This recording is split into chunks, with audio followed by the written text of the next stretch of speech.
بسم الله الرحمن الرحيم. مشاهدينا الأعزاء والحفل الكريم، السلام عليكم ورحمة الله تعالى وبركاته، وأسعد الله صباحكم بكل خير. نحييكم ضمن فعاليات هذا السباق المحلي الخامس ومرحلته الثانية، مرحلة الكبار. اليوم هو خاص بالثنايا البكار والقعدان لهجني أبناء القبائل. برنامجنا الصباحي هو عبارة عن إقامة 11 شوط. هذا هو أول أشواط الفترة الصباحية، شوط مفتوح للثنايا ومن مسافة 8 كيلومترات. هذا الشوط خاص بالمشتريات وبالإنتاج، وخاص أيضا لأبناء القبائل. ما هي إلا لحظات وهكذا مشاهدينا الأعزاء ينطلق هذا الشوط الأول، ينطلق هذا الشوط الأول الرئيسي.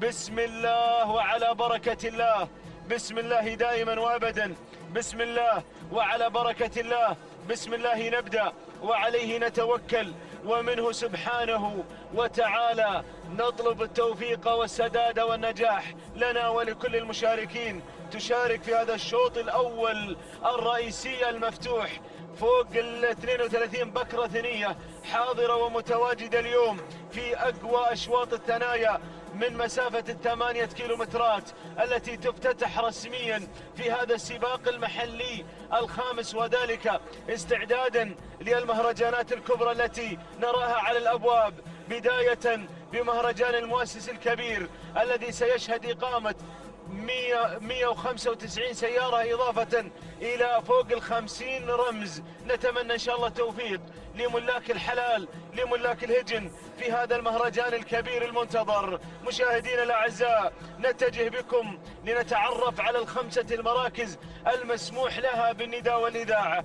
المقدمة مباشرة مع العنود على المركز الأول، وتفتتح الإذاعة اليوم والنداء. تعود ملكية العنود لمنصور بن محمد بن منصور آل سيف الخيارين على مقدمة الشوط.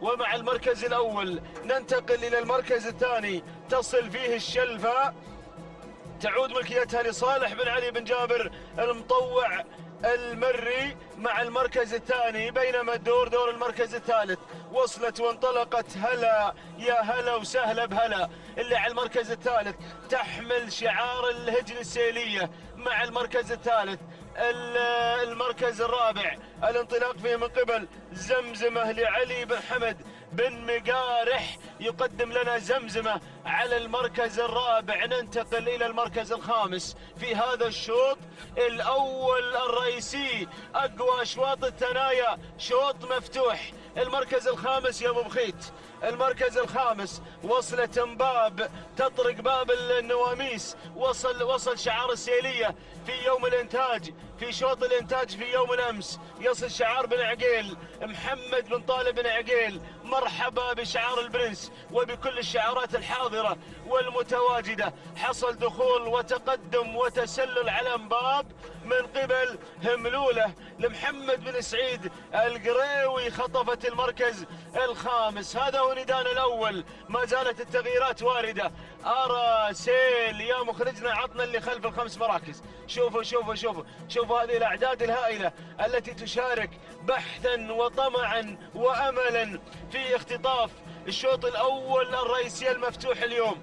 الشوط المفتوح، وسائل الإعلام تترقب بطل هذا الشوط حامل اللقب اليوم.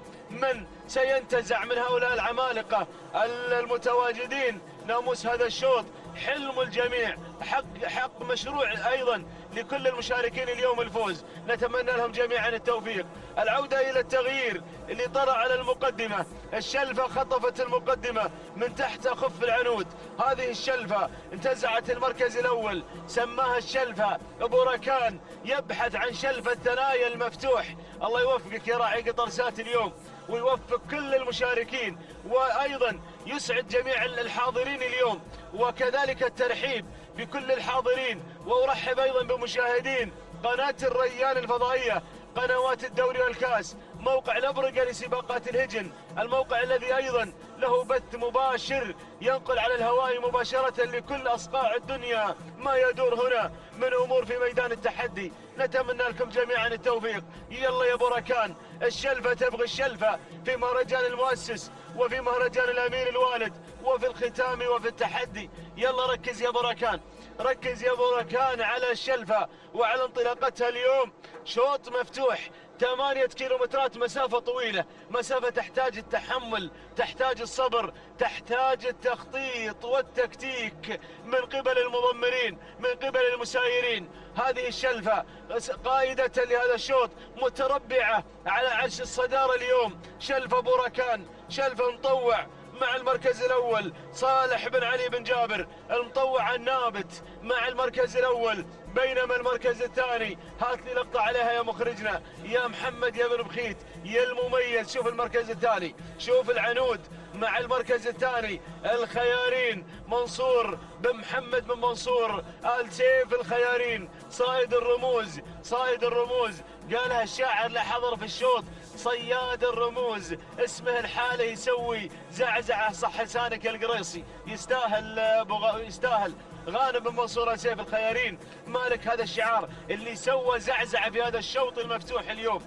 بانطلاقة العنود على المركز الثاني. بينما دور المركز الثالث وصلت الداودية، صالح بن حمد بن سعيد بن لحول منطلقة الداودية وانطلاقتها ممتازة. هذه الداودية على المركز الثالث. هذه الثنايا يا ابو حمد يوم بكرة بنقول ان شاء الله حايل قد يتشوش الريح الزعفران، ينطبق هذا البيت على الثنايا، الثنية اللي تشوش الريح الزعفران. باقي نذره من العام في عذلونها، نتمنى لهم ان شاء الله التوفيق. قربنا من مهرجان الزعفران، ومهرجان اللي بنشوف فيه الزعفران طيب الرائحة وجميل اللون، تكرم به الثلاثة المراكز المتقدمة الأولى. المركز الرابع الانطلاق فيه من قبل مغنى زايد بن سعيد بن لجبع الخيارين. هذه مغنى، وهذه منى كل الملاك ما شاء الله تبارك الله على مغنى اللي تغني على ليلاها في هذا الشوط. انتقلت من الرابع إلى الثالث مباشرة مع زايد بن سعيد بن لجبع الخيارين. يقدم لنا مغنى لتنتزع المركز الثالث وتنتصف المسافة. أعزائي المضمرين إخواني الملاك، انتصفت مسافة الشوط و4 كيلومترات انقضت وتبقت مسافة الحقائق. المركز الرابع عند بن لحول، المركز الرابع الداودية لصالح بن حمد بن سعيد بن لحول. بينما المركز الخامس وصلت فيه مرارة ناصر بن عبد الله بن أحمد المسند، وتصل مرارة ويصل برفقتها وبمعيتها البروفيسور مضمر نوضة وشعار نوضة ممثلها للخور دائما. مرحبا يا ابو عبد الله، مرحبا يا ابو عبد الله. او التضمير مع راشد بن بطي الزعبي المضمر الشرس، يصل مع مرارة، ولكن الشعار شعار نوضة، شعار ناصر بن عبد الله بن أحمد المسند اللي أطلقنا عليه ملك السيوف. يستاهل ملك السيوف، من ملكها في العام الماضي مع نوضة 4 سيوف سجلت في رصيدها في السنة الماضية. إنجاز تاريخي يسجل لأحد الملاك، يمكن لم يسبق له مثيل أن تحتكر ذلول 4 سيوف في موسم واحد، في مهرجان، في ميدان واحد، في مهرجانات راعية الملايين نوضة، راعية الملايين. هذا هو شعارها. على المركز الخامس العودة إلى مقدمة الشوط. ماذا جرى وماذا طرى يا ابو حمد على المقدمة؟ ما زالت الشلفة ثابتة في موقعها الصحيح، في مكانها. الشلفة تبحث عن انتزاع نقطة رئيسية اليوم. بركان من قاد قطر سات في المواسم الماضية اليوم محضر لنا اليوم الشلفة، قادم اليوم بالشلفة راعي الشلفة. هذا هو مع المركز الأول صالح بن علي بن جابر مطوع النابت.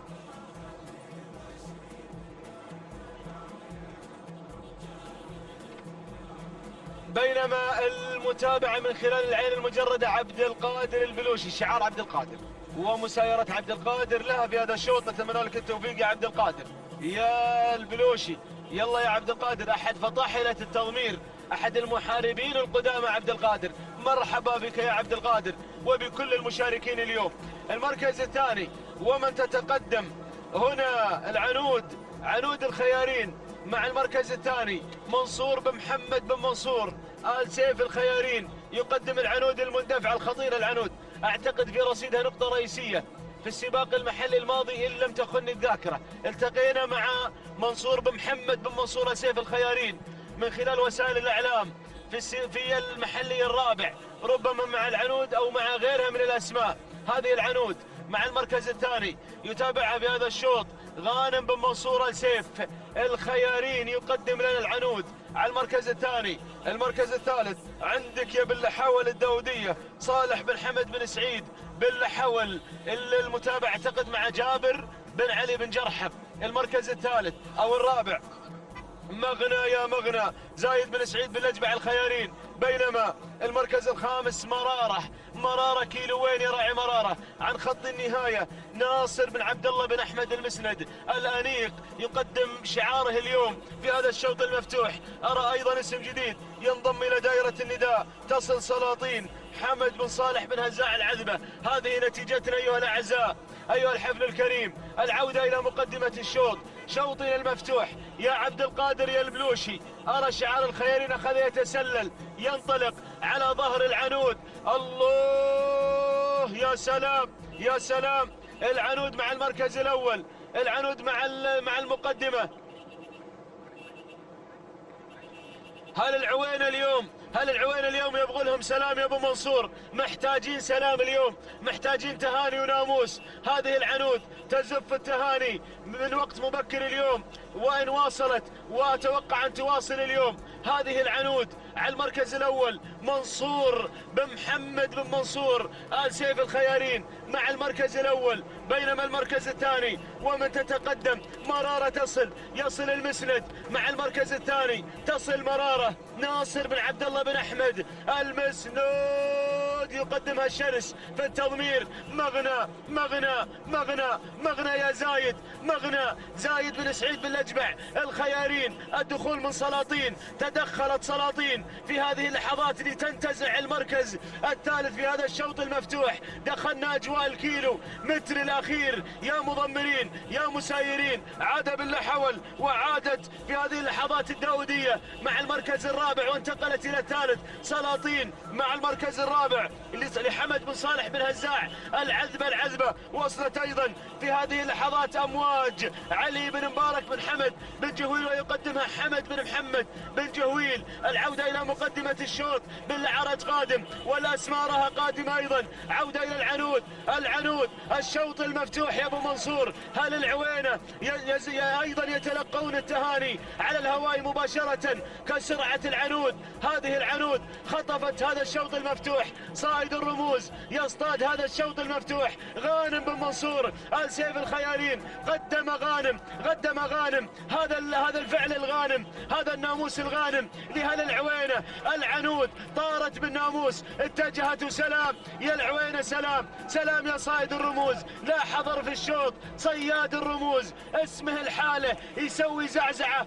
الله سلام يا العنود، سلام يا غانم بن منصور آل سيف الخيارين. سلام وتهانينا لمنصور بن محمد بن منصور آل سيف الخيارين. سلام يا العوينة، سلام يا العنود، تهانينا. الشوط المفتوح أقوى الأشواط يذهب مع العنود تهانينا، والناموس لمنصور بن محمد بن منصور آل سيف الخيارين. المركز الثاني مرارة لناصر بن عبد الله بن أحمد المسند.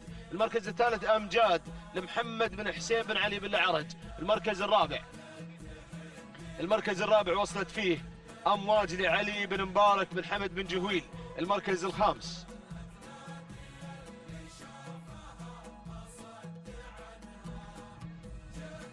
المركز الخامس سيوف لحمد بن محمد بن حمد بن خزينة المري.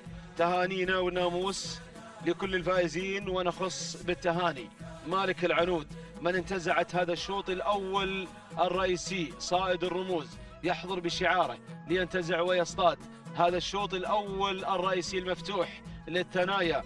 العنود قامت تقريبا هذا الشوط راس أو كانت في المقدمة وتبادلها مع الشلفة، واستطاعت أن تنتزع ناموس هذا الشوط وتهدي السلام إلى منصور بن محمد بن منصور آل سيف الخيارين، وإلى مضمرها ومتابعها ومسايرها غانم بن منصور آل سيف الخيارين. 12 دقيقة هو توقيتها الزمني، 48 ثانية 25 جزء من الثانية. توقيت مميز وممتاز يسجل مع العنود في صباح هذا اليوم، من أفضل التوقيتات الزمنية التي حضرت معنا في ما شاهدناه في يوم الأمس. هذا التوقيت تهانينا والناموس، ربما اليوم يوم الثنايا نشاهد توقيت يقارب أو ينكسر هذا التوقيت. تهانينا وناموس لغانم بن منصور سيف الخيري. المركز الثاني وصلت فيه مرارة، قطعت المسافة في 12 دقيقة 53 ثانية 83 جزء من الثانية. التهاني والناموس لناصر بن عبد الله بن أحمد المسند، وتهانينا لمضمرها الشرس راشد بن بطي الزعبي. المركز الثالث وصلت فيها أمجاد، قطعت المسافة في 12 دقيقة 54 ثانية 79 جزء من الثانية. التهاني والناموس لمالك أمجاد محمد بن حسين بن علي الجربوعي، والتهاني والناموس لمضمرها بريك بن سعيد بن العرج. تهانينا والناموس لجميع الفائزين. ينطلق شوطنا الرئيسي الخاص بالثنايا القعدان المفتوح، وانقل الكلمة والميكروفون لأخي وزميلي مطلق بن علي العنزي.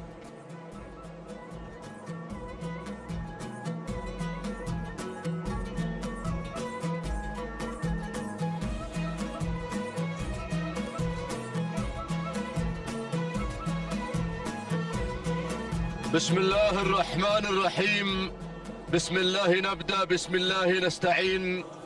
شكرا محمد بن بريك المري. أيها الإخوة المتابعون في كل مكان، أحييكم على الهواء مباشرة في هذا اليوم المبارك، يوم الجمعة 15 من نوفمبر 2019، اليوم الذي يوافق 18 من ربيع الأول عام 1441 للهجرة، حيث ننطلق اليوم في هذا اليوم المبارك مع سن الثنايا في اليوم الذي يسبق يوم الختام لمحلينا الخامس ضمن هذا الموسم الموفق إن شاء الله، موسم 2019. نخوض هذه الانطلاقة المميزة، الانطلاقة الرئيسية الخاصة بالقعدان. لا ننسى أن نهني صاحب الشوط الأول الرئيسي في هذا الصباح قبل لحظات، شعار منصور بن محمد بن منصور آل سيف الخيارين الذي حقق مع العنود ناموس الشوط الأول. تهنئة لمتابعي وداعمي هذا الشعار غانم بن منصور آل سيف الخيارين على هذا الفوز المستحق. على بركة الله ننطلق مع شوطنا الرئيسي، 8 كيلومترات عمر هذا الشوط. البداية مع من؟ مع الشعار بشريدة، مع الشعار بشريدة اللي يحتل المركز الأول، ينطلق على المركز الأول. هذا القعود معروف وهو مرموق لصالح بن حمد بن صالح بشريدة العذبة على المركز الأول، يقود الأسماء، ينطلق بالمركز الأول مباشرة. يليه بالمركز الثاني شعار العنود الفائزة قبل لحظات، وهذا هو مختار منصور بن محمد بن منصور آل سيف الخيارين على المركز الثاني. المركز الثالث همهوم على المركز الثالث بشعار فرج بن حمد بن علي آل بريص المري على المركز الثالث. نقلة أخرى إلى المركز الرابع، إلى المركز الرابع ناصي عبد الله بن حمد بن علي بن حمد العطية على المركز الرابع، ينطلق ويندفع بالمركز الرابع مباشرة إلى المركز الخامس، وهذا هو علاج على المركز الخامس بشعار عبيد بن علي بن عبيد بن راشد السناري.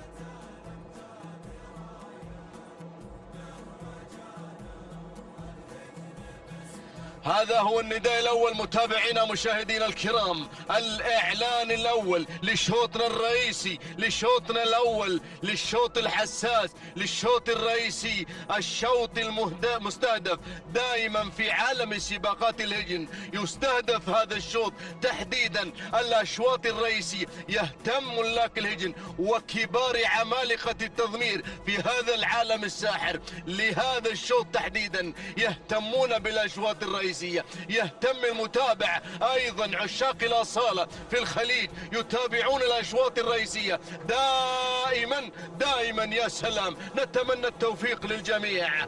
نعود إلى المركز الأول، الكادر الفوقاني يحمل مرموق صاحب الإنجازات، صاحب التاريخ المشرف، شعار بشريدة القادم بكل قوة هذا الموسم، موسم 2019. يخوض هذا الشعار أقوى المنافسات في الأشواط الرئيسية، يحقق دائما الأشواط الرئيسية. خلاص يا بشريدة، اقتربنا من سباق المؤسس. يا سلام، الأشواط الرئيسية قادمة يا بشريدة، قادمة.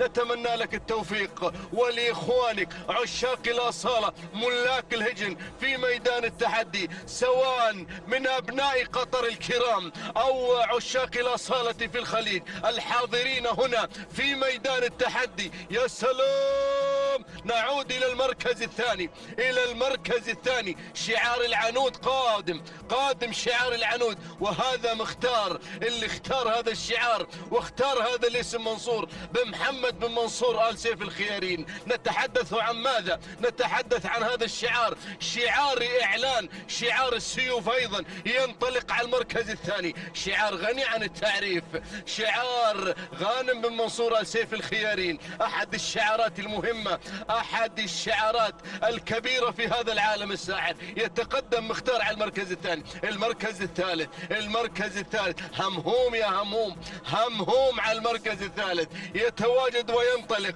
بشعار فرج بن حمد بن علي البريس المري على المركز الثالث. المركز الرابع يتقدم ناصي عبد الله بن حمد بن علي بن حمد العطية على المركز الرابع.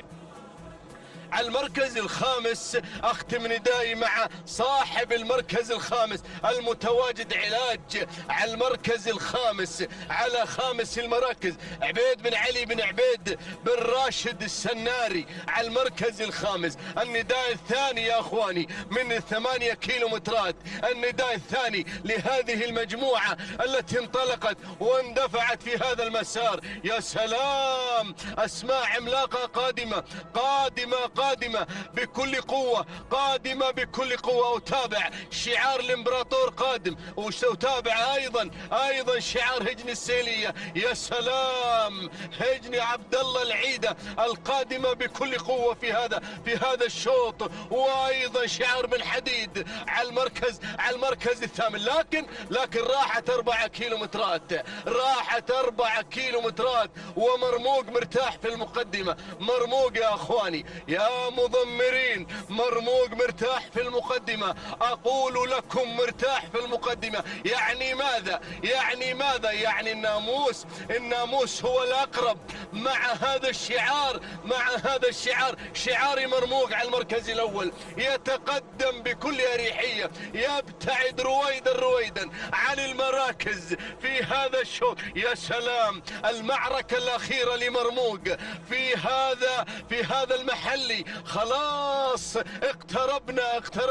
اقتربنا من مهرجان المؤسس القادم إن شاء الله في 30 من نوفمبر. نتمنى التوفيق إن شاء الله، نتمنى التوفيق لكل أبناء قطر، لكل عشاق الأصالة الحاضرين من أبناء الخليج الحاضرين في هذا السباق في الشحانية 2019 غير 2019. يا سلام، نعود إلى مرموق اللي يحتل المركز الأول، يحتل الصدارة، يقود الأسماء صالح بن حمد بن صالح بوشريدة العذبة على المركز الأول على صدارة ومقدمة الشوط، على الصدارة، يليه اللي غير على المركز الثاني همهوم، هذا خطير همهوم، هذا خطير صاحب إنجازات همهوم. على المركز الثاني يتقدم بشعار فرج بن حمد بن علي آل بريس المري. على المركز الثاني مختار يا مختار، يلا يا راعي العنود، يلا يا راعي العنود. على المركز الثالث مختار.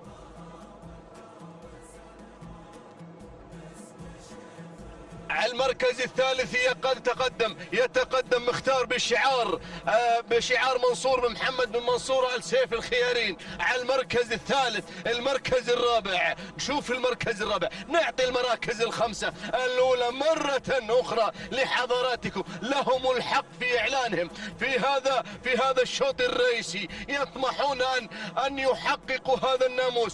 كل المشاركين ناصي على المركز الرابع عبد الله بن حمد بن علي بن حمد العطية. على المركز الرابع. المركز الخامس، استراحة المحارب مع السناري. ارتاح يا السناري، ارتاح.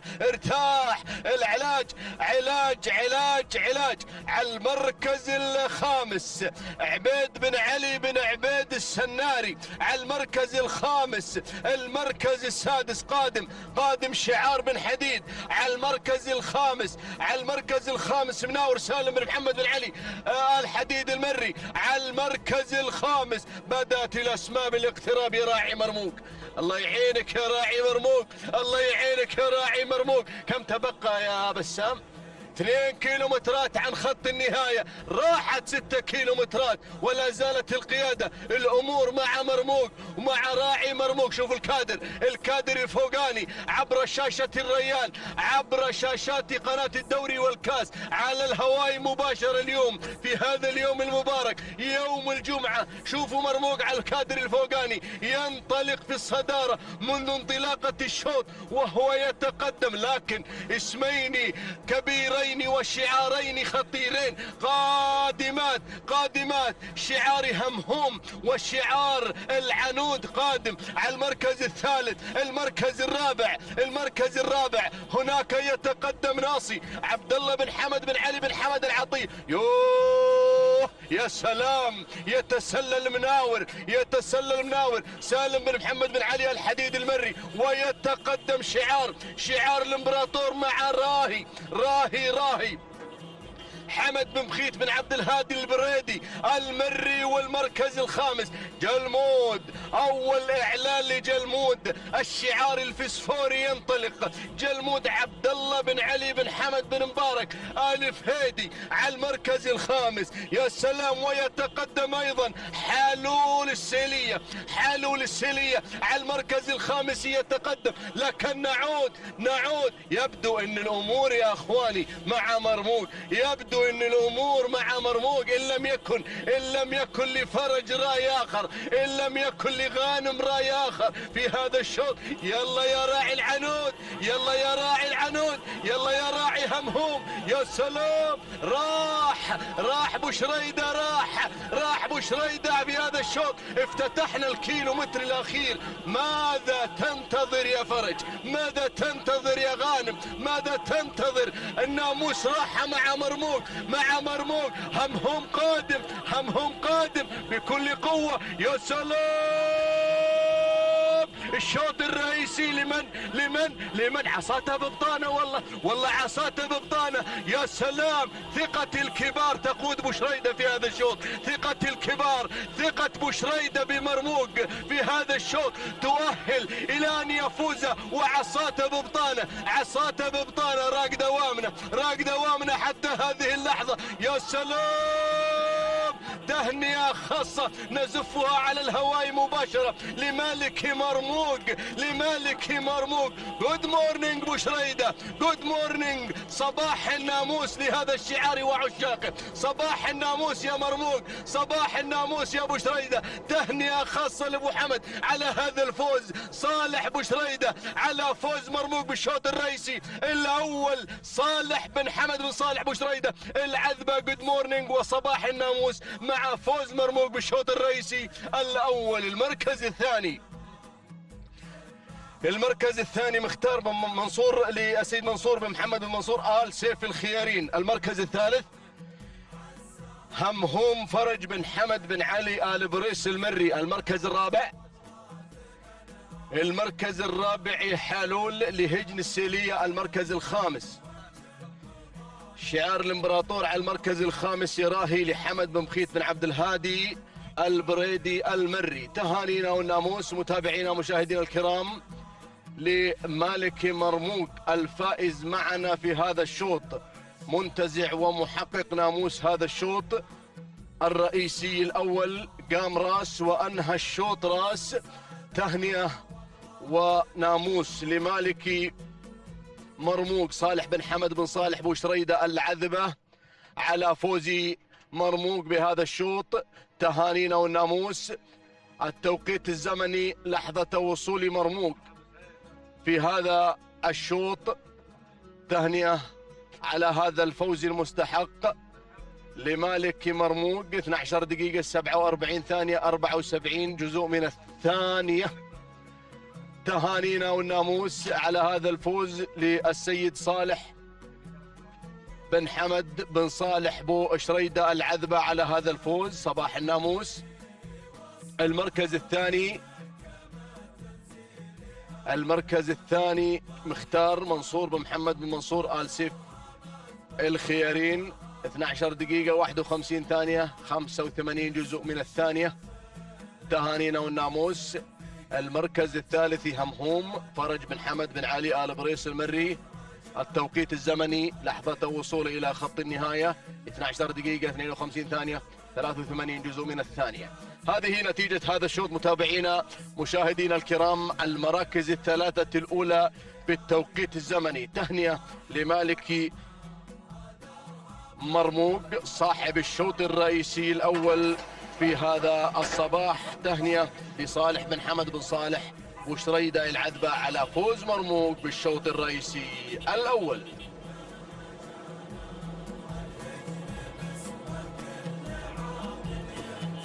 بسم الله الرحمن الرحيم، وعلى بركة الله دائما وابدا نستعين. متابعينا مشاهدينا الكرام، أسعد الله صباحكم وجميع أوقاتكم بكل خير. أحييكم بتحية الإسلام، فسلام من الله عليكم ورحمته تعالى وبركاته. من هنا من على أرضية هذا الميدان، ميدان التحدي، ميدان الشحانية لسباقات الهجن العربية الأصيلة، على بركة الله وتوفيقه ينطلق شوطنا الثالث للثنايا الابكار الاعمانيات. ومن مسافة 8 كيلومترات انطلقت هذه الاسماء، اندفعت هذه الشعارات لتزين ارضية هذا الميدان. انطلق وتقدم مع المركز الاول الصدارة والبداية من تتقدم النواعس حمد بن محمد بن سالم بن جهويل المري، ولكن اختطف الصدارة من قبل وزن غيرت وانطلقت مع المركز الأول بشعار منصور بن عبد الهادي بن محمد بن نايفة. من يقدم لنا وزن مع المركز الأول. ثاني الأسماء النواعس مع المركز الثاني حمد بن محمد بن سالم بن جهويل المري يقدم لنا النواعس على ثاني التحديات. المركز الثالث وصلت في هذه اللحظات تنطلق وتتقدم على ثالث الأسماء. تتقدم مثايل مع المركز الثالث منصور بن محمد بن منصور آل سيف الخيارين يقدم لنا مثايل على ثالث الأسماء. يتقدم صايد الرموز ينطلق مع المركز الثالث. المركز الرابع وصلت في هذه اللحظات من تتقدم بشعار الهديفي ينطلق مع المركز الرابع الذيبة حمد بن غانم بن سلطان. الهديفي يتقدم وينطلق مع المركز الرابع. مرحبا بهذا الشعار، مرحبا بهذا القدوم. وصلت في خامس الأسماء، تتقدم في هذه اللحظات، تندفع مع المركز الخامس بشعار هجن السيلية على خامس الأسماء. من تنطلق في هذه اللحظة؟ عرماس. من تنطلق على خامس الأسماء هجن السيلية. من تتقدم مع المركز الخامس كي تقدم لنا عرماس. الله يا عرماس، هكذا كانت النتيجة متابعينا مشاهدينا الأعزاء للخمسة المراكز المتقدمة. أعود مع المركز الأول، أعود مع النويعس. النويعس مع المركز الأول لا زال بن جهويل مسيطرا مع الصدارة، مسيطرا مع المركز الأول بشعار حمد بن محمد بن سالم بن جهويل. يتقدم مع المركز الأول، يندفع مع أول الأسماء. المركز الثاني تصل وزن مع المركز الثاني منصور بن عبد الهادي بن محمد بن نايف الهاجري. يتقدم وينطلق على ثاني الأسماء. أيضا ثالث المراكز وصلت مثايل ما مثلك مثيل، تتقدم مع المركز الثالث، تندفع بشعار منصور بن محمد بن منصور سيف الخيارين. ولكن عرماس غيرت وانطلقت مع المركز الثالث هجن السيلية. تواصل وتنطلق مع عرماس في شوط العمانيات. تتقدم عرماس بهذا الأداء المميز. المركز الخامس وصلت بهذه اللحظات حوامة يا حوامة، حوامة يا البريدي، حوامة. من تنطلق على خامس الأسماء علي بن جابر بن حمد بن حسين البريدي. يتقدم مع المركز الخامس، يقدم لنا حوامة هنا في شوط العمانيات، في شوط الثنايا، يعتبر شوط الرئيسي للثنايا. من تتقدم حوامة بالمركز الخامس. أعود مع المركز الأول، أعود مع شعار بن جهويل. يتقدم مع النويعس، ينطلق مع النويعس. يتقدم هذه الأسماء، هذه الأصائل. تتقدم النويعس بهذا الأداء الكبير، بهذا الشعار المثير. إنه شعار بن جهويل. ينطلق في هذا الصباح، يندفع مع النويعس حمد بن محمد بن سالم بن جهويل آل نابت. يتقدم مع المركز الأول، ينطلق مع الصدارة. الله يا بن جهويل، حافظ على هذا الأداء، حافظ على هذا المركز، فالجميع يبحث عن هذا المركز، الجميع يبحث عن القمة. الله فتمسك بالقمة يا بن جهويل. وصلت عرماس، وصلت هجن السيلية. تنطلق مع عرماس، تندفع مع عرماس هجن السيلية على ثاني الأسماء، على ثاني التحديات. عرماس يا عرماس، ولكن مثايل يا مثايل يا مثايل. منصور بن محمد بن منصور آل سيف الخيارين. يتقدم صايد الرموز، يندفع مع المركز الثالث. يتقدم مع مثايل. ينطلق غانم يندفع مع المركز الثالث، يندفع مع مثايل. يتقدم مع المركز الثالث. المركز الرابع يصل شعار بن نايفة. يتقدم شعار بن نايفة مع وزن يا وزن. تنطلق مع المركز الرابع، تندفع بشعار منصور بن عبد الهادي بن محمد بن نايف الهاجري. يتقدم وينطلق مع وزن، ويتقدم مع المركز الرابع. المركز الخامس وصلت منصة مع المركز الخامس. منصة من تتقدم بشعار جابر بن متعب بن جابر آل منخس المري. يقدم لنا منصة، ولكن وصلت الغالية، وصلت الغالية وتتقدم بشعار النعيمي. سالم بن عنزان بن خاتم العنزان النعيمي يقدم لنا الغالية، يتقدم مع المركز الخامس، يقدم لنا الغالية في شوط العمانيات. كما انت غالية يا الغالية، تنطلق من المركز الخامس الى المركز الرابع الى المركز الثاني في طريقها الى الصدارة، في طريقها الى المركز الاول. الله يا النواعس، ولكن النواعس مع المركز الاول حمد بن محمد بن سالم بن جهويل آل نابت يقدم لنا النواعس على اول الاسماء، على اول التحديات. المركز الثاني وصلت في هذه اللحظات، وصلت في ثاني الاسماء الغالية مع المركز الثاني بشعار سالم بن عنزان بن سالم بن خاتم آل عنزان النعيمي ينطلق مع المركز الثاني. ولكن عرماس يا اللورد، عرماس هجن السيلية، تنطلق عرماس على ثالث الاسماء، تندفع بهذا الشعار، شعار اللورد عبد الله بن سعيد العيدة. يقدم لنا عرماس، يندفع مع عرماس.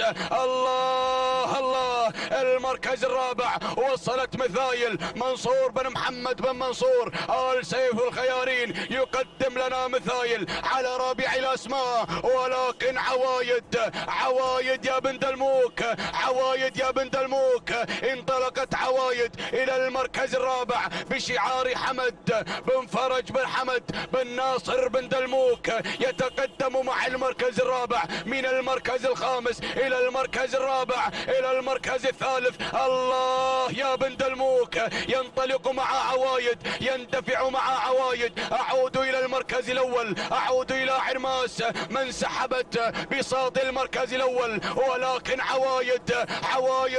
عوايد تقدمت وانطلقت مع المركز الاول. حمد بن فرج بن حمد بن ناصر بن دلموك يقدم لنا عوايد، يندفع مع المركز الاول، يندفع مع الصدارة. عرماس مع المركز الثاني، هجن السيلية تتقدم مع عرماس على ثاني الاسماء. المركز الثالث الغالية سالم بن عنزان بن خاتم آل عنزان النعيمي، مثايل مع المركز الرابع منصور بن محمد بن منصور آل سيف الخيارين يقدم لنا مثايل على رابع الاسماء. المركز الخامس وصل المريخي مع المركز الخامس يقدم لنا مصيحة على خامس الاسماء. ينطلق المريخي على خامس التحديات، يندفع مع مصيحة. ولكن بن دلموك انطلق مع عوايد، اندفع مع عوايد بالمركز الاول. صاحبة انجازات رصيدها حافل بالبطولات، تنطلق ينطلق بن دلموك في شوط العمانيات 1500 متر ما تبقى عن خط النهاية. وصل النعيمي، وصلت الغالية، انطلقت مع المركز الثاني سالم بن عنزان بن خاتم آل عنزان النعيمي يقدم لنا الغالية. انطلقت وسحبت بساط المركز الاول، وايضا وصلت مصيحة بشعار المريخي، تصل مغيظة. هجن السيلية وتتقدم مثايل منصور بن محمد بن منصور آل سيف الخيارين. اعود مع الغالية وادعت مع المركز الاول، وادعت مع الصدارة، وادعت مع المركز الاول. الغالية الكيلومتر الاخير، الكيلو الخطير، الكيلو المثير. الغالية مع المركز الاول بشعار سالم بن عنزان بن خاتم آل عنزان النعيمي. وصلت مغيظة هجن السيلية. يتقدم اللورد، ينطلق عبد الله بن سعيد العيدة يقدم لنا مغيظة مع المركز الاول مع الصدارة. وصلت في هذه اللحظات، وصلت زعفرانة، وصل السبيعي السبيعي يقدم لنا زعفرانه. احمد بن علي بن راشد آل عبد الله السبيعي يقدم لنا زعفرانه. مغيضه وزعفرانه، مغيضه وزعفرانه، مغيضه وزعفرانه. الامتار الاخيره، اللحظات الاخيره، ولكن زعفرانه زعفرانه زعفرانه انطلقت مع المركز الاول في شوط العمانيات. يتقدم السبيعي احمد بن علي بن راشد آل عبد الله السبيعي يتقدم مع المركز الاول، ينطلق مع الصداره. الله يا زعفرانه، انطلقت بشوط العمانيات. الله يا زعفرانه، سلام يا السبيعي، سلام سلام يا السبيعي، سلام سلام يا الداب، سلام. من يقدم لنا زعفرانه؟ احمد بن علي بن راشد آل عبد الله السبيعي يتقدم ويتسع وينتزع شوط العمانيات للثنايا. سلام يا زعفرانه، سلام. مغيضه مغيضه وصلت مع المركز الثاني. مغيضه مغيضه مغيضه. اللورد اللورد، سلام يا ابو سعيد، سلام. تهانينا والناموس لمالك مغيضه. هجن السيليه وتانية لعبد الله بن سعيد العيده. من قدم لنا مغيضه المركز الثاني زعفرانه. ما قصرت احمد بن علي بن راشد السبيعي المركز الثالث. مصيحه راشد بن صقر بن شاهين المريخي المركز الرابع. مثايل منصور بن محمد بن منصور الخيارين المركز الخامس. مهابه هجن التحدي. متابعينا مشاهدينا الكرام، تهانينا والناموس لهجن السيليه على انتزاع مغيضه لشوط الثنايا العمانيات. من انتزعته في الامتار الاخيره في اللحظات المثيره. سلام يا اللورد، سلام. تهانينا والناموس على هذا الفوز والانتصار. فوز مغيضه لهجن السيليه. اذا متابعينا مشاهدينا الاعزاء نشاهد ملخص مغيضه صاحبه هذا الشوط بشعار اللورد عبد الله بن سعيد العيده، شعار هجن السيليه. من انتزعت هذا الشوط في الامتار الاخيره. تهانينا والناموس. التوقيت الزمني ساعه وصول مغيضه الى خط النهايه 12 دقيقه 43 ثانيه 65 جزء من الثانيه. تهانينا والناموس. المركز الثاني زعفرانه احمد بن علي بن راشد آل عبد الله السبيعي 12 دقيقه 44 ثانيه جزءا من الثانيه. تهانينا والناموس. المركز الثالث مصيحه راشد بن صقر بن شاهين المريخي، توقيتها توقيت مصيحه. من حققت المركز الثالث 12 دقيقه 49 ثانيه 74 جزء من الثانيه. تهانينا والناموس للجميع.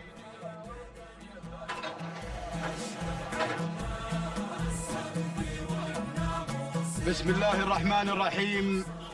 بسم الله نبدأ وبه نستعين. مشاهدينا الكرام متابعينا في كل مكان، أسعد الله صباحكم بكل خير وبركة. نرحب بكم في هذا الصباح وانطلاقاته الخاصة بسن الثنايا وانطلاقات 8 كيلومترات لسن الكبار، منافسات الكبار. على بركة الله مشاهدينا الكرام ينطلق رابعي أشواطنا في هذا الصباح، شوط خاص بالقعدان العمانيات.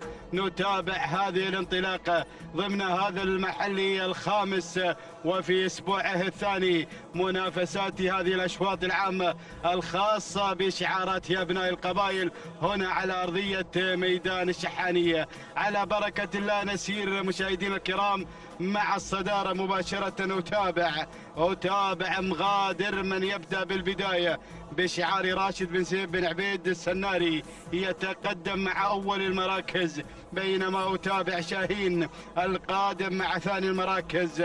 راشد بن حمد بن راشد الزبدان المري يتقدم، ينطلق شاهين ثانيا، بينما أتابع ثالث الأسماء في هذه اللحظات.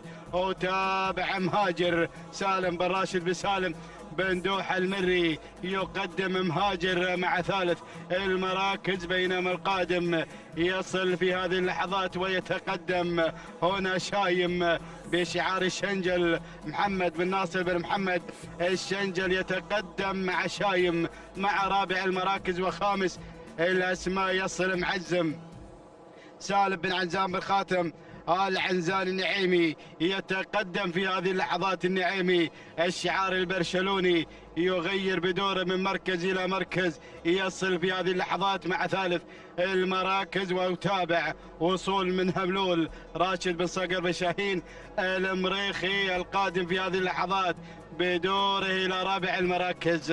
هذه الأسماء المتقدمة مشاهدين الكرام، هذه التحديات المستمرة دائما نشاهدها هنا على أرضية ميدان التحدي. أعود مع منافسات هذا الشوط، شوط العمانيات، شوط رئيسي خاص بالقعداد.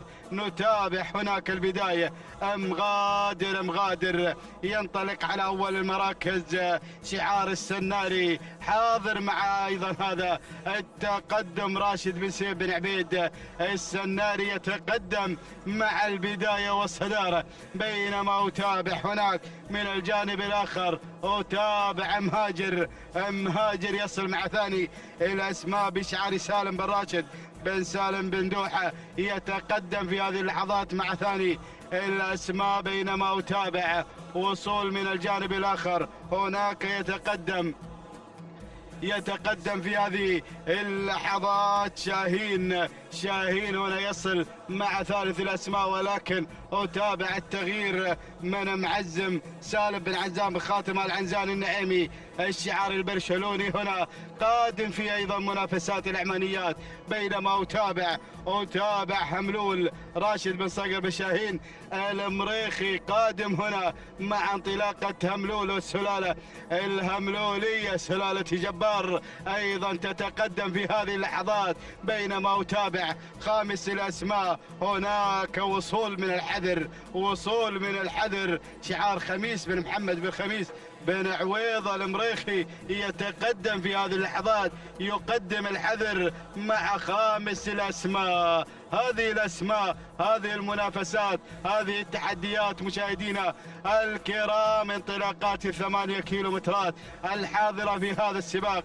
المحلي الخامس في هذا السباق التجهيزي، والقادم هناك سباق المؤسس انتظروه في 30 من هذا الشهر. الله، الكل أيضا يتابع هذا المهرجان، ولكن أتابع الانطلاق، أتابع التحدي والحضور. هنا الحضور من هذه الشعارات المميزة هنا بهذا الميدان. الله يا البداية، الله يا مغادر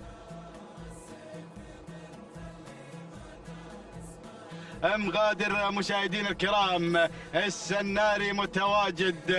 مرحبا بهذا الشعار. يتقدم مغادر راشد بن سيف بن عبيد السناري مع البداية والصدارة. يقدم مغادر هنا على المسار الأول، على الانطلاق الأول، بينما أتابع القادم هملول مع ثاني المراكز. بدأ بالاقتراب بشعار راشد بن صقر بن شاهين المريخي هنا قادم مع انطلاقة هملول، بينما أتابع من الجانب الآخر هناك وصول من مهاجر سالم بن راشد بن سالم بن دوحة. يتقدم بن دوحة، يقدم مهاجر مع ثالث الأسماء والشعار أيضا القادم الشعار البرشلوني. يتقدم مع معزم سالم بن عزام بن خاتم العنزان النعيمي هنا قادم مع رابع الأسماء، ولكن شوف القادم، الله، خميس بن محمد بن خميس بن عويض المريخي يقدم الحذر.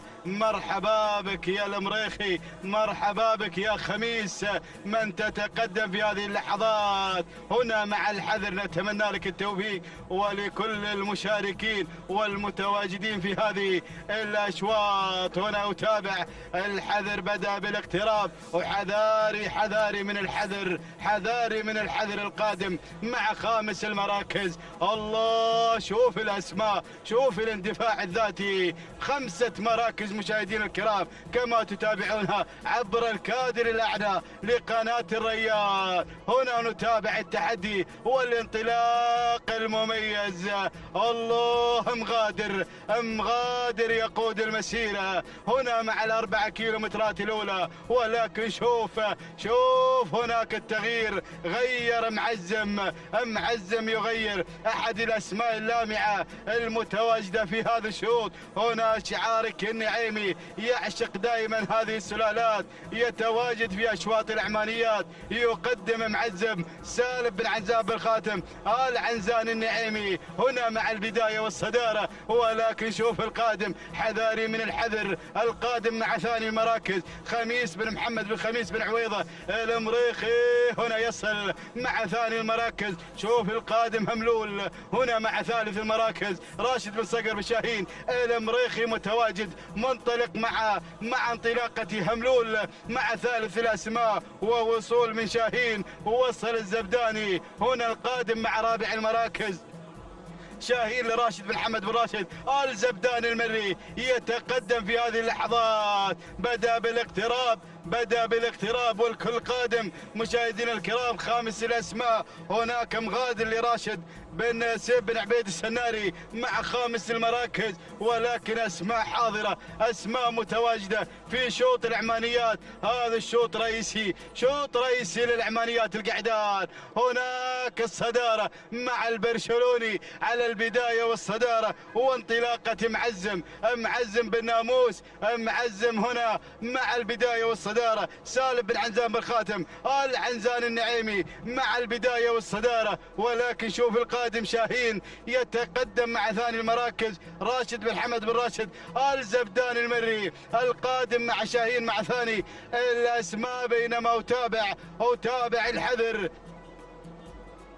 أتابع الحذر خميس بن محمد وخميس بن عويض المريخي قادم مع ثالث المراكز. وهنا هملول الله يا بن صقر راشد بن صقر بن شاهين المريخي يغير مع هملول مع ثالث المراكز. والسناري هناك خامسا مع مغادر راشد بن سيف بن عبيد السناري. ولكن أتابع أسماء قادمة، أسماء مشاهدين الكرام سوف يكون لها تواجد في الكيلومتر الأخير. ولكن هناك الصدارة مع معزم مع البداية سالم بن عنزان بالخاتم آل عنزان النعيمي. يتقدم الجميع، ينطلق مع البداية مع هذا المسار الأول. حافظ على هذا التقدم، حافظ على هذا الاندفاع والصدارة مع معزم. ولكن أتابع شاهين راشد بن حمد بن راشد آل زبدان المري القادم مع ثاني المراكز. وهنا أتابع حملول راشد بن صقر بن شاهين المريخي قادم مع ثالث المراكز. رابع الأسماء تواجد من الحذر خميس بن محمد بن خميس بن عويض المريخي. خامس الأسماء الله شوف الأسماء هناك. أتابع بن دوحة يتقدم مع مهاجر، ووصول في هذه اللحظات ووصول من شعار الشنجل القادم مع شايم. وهنا يتقدم الحاسم لحمد بن مبارك بن حمد آل سعد النابت. وصلت الأسماء والقادم شاهين. وصل هزاع بن عجلان بن مبارك الهاجري. الله شعار الامبراطور قادم مع الأسد محمد بن علي بن حمد بن قريع. الأسماء القادمة، الهجوم القادم. ولكن أعود هناك مع الصدارة. الله يا معزم على مقدمة الشوط سالم بن عنزان بالخاتم آل عنزان النعيمي مع البداية والصدارة. بدأنا بالاقتراب ومعزم على الصدارة، معزم على الناموس. الله أداء ممتاز، أداء تلقائي مشاهدين الكرام. هنا مع معزم مع هذا الشعار المميز. الله معزم يغادر الجميع. ولكن شوف القادم وصول مشاهدينا الكرام من شاهين راشد بن حمد بن راشد الزبدان، والقادم الأسد. وصل الأسد في هذه اللحظات محمد بن علي بن حمد بن علي المري. وهنا وصول من شاهين هزاع بن عجلان بن مبارك المظفري الهاجري. وهناك وتابع مهاجر سالم بن راشد بن سالم بن دوحة يتقدم في هذه اللحظات إلى أسماء قادمة مشاهدينا الكرام. وهناك وتابع شاهين ووصل شعار بن مقارح علي بن حمد بن علي بن راشد المقارح قادم مع هذه اللحظات. ولكن أعود مع الكيلومتر الأخير. الله معزم على الناموس، معزم على الانتصار مشاهدينا الكرام. بالبداية والصدارة معزم سالم بن عزاب الخاتم العنزان النعيمي. ولكن الله وصل شاهين هزاع بن عجلان بن مبارك المظفري الهاجري مع الحزام الأخضر ينطلق بالصدارة شاهين. والأسد قادم وهناك تقدم من التبري خليفة بن حمد بن خليفة العطية يصل. الله ولكن الصدارة مع شاهين هزاع بن عجلان بن مبارك الهاجري يغادر بالانتصار، يغادر بالناموس. شوط العمانيات هنا مع شاهين إلى هذه اللحظات. هنا شاهين ينطلق بناموس هذا الشوط. الله على هذا الأداء والانطلاق الممتاز. هنا نتابع شاهين والانفراد على الصدارة الثانية لهزاع بن عجلان بن مبارك المظفري الهاجري على هذا الفوز والانتصار. مشكور يا ابو عجلان على هذا الاداء الممتاز. هنا مع لحظات وصول شاهين الى خط النهاية. هنا لحظات الفوز والانتصار. تهانينا والناموس لهزاع بن عجلان بن مبارك المظفري الهاجري على هذا الفوز والانتصار. ثاني المراكز وصل الأسد لمحمد بن علي بن حمد بن علي المري. ثالث المراكز كان الوصول من فتيل علي بن عبد الله بن حمد الحسن الفهيدة. ورابع المراكز وصل الصولجان محمد بن محمد بكردي الملخص المري. وخامسا كان الوصول مشاهدينا الكرام من شيحان سعيد بن فهد بن صقر بن راشد المريخي. هكذا كانت النتيجة مشاهدينا الكرام. شوط العمانيات القعدان كان حاضرا شاهين بأيضا انتصار مميز وأداء مشاهدينا الكرام تابعناه في الكيلومتر الأخير. تهانينا والناموس لهزاع بن عجلان بن مبارك المظفري الهاجري على هذا الفوز والانتصار. نعود بالتوقيت الزمني ولحظة وصول شاهين إلى خط النهاية 12 دقيقة 52 ثانية 14 جزء من الثانية. التهنئة لمالك شاهين هزاع بن عجلان بن مبارك المظفري الهاجري على هذا الفوز والانتصار. ثاني المراكز وصل الأسد مشاهدينا الكرام لمحمد بن علي بن حمد بن قريع. هنا لحظات الوصول والتوقيت الزمني 12 دقيقة 59 ثانية 19 جزء من الثانية. لحظات وصول الأسد إلى خط النهاية. ثالث المراكز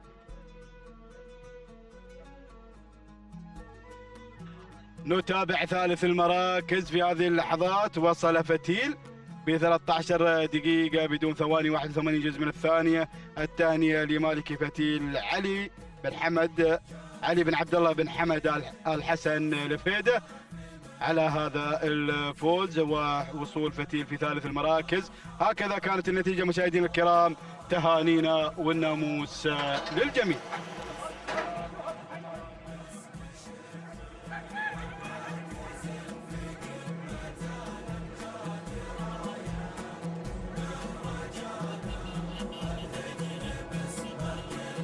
بسم الله الرحمن الرحيم. أيها الحفل الكريم مشاهدينا مستمعينا الأفاضل، أحييكم بتحية الإسلام الخالدة. سلام الله عليكم ورحمته وبركاته.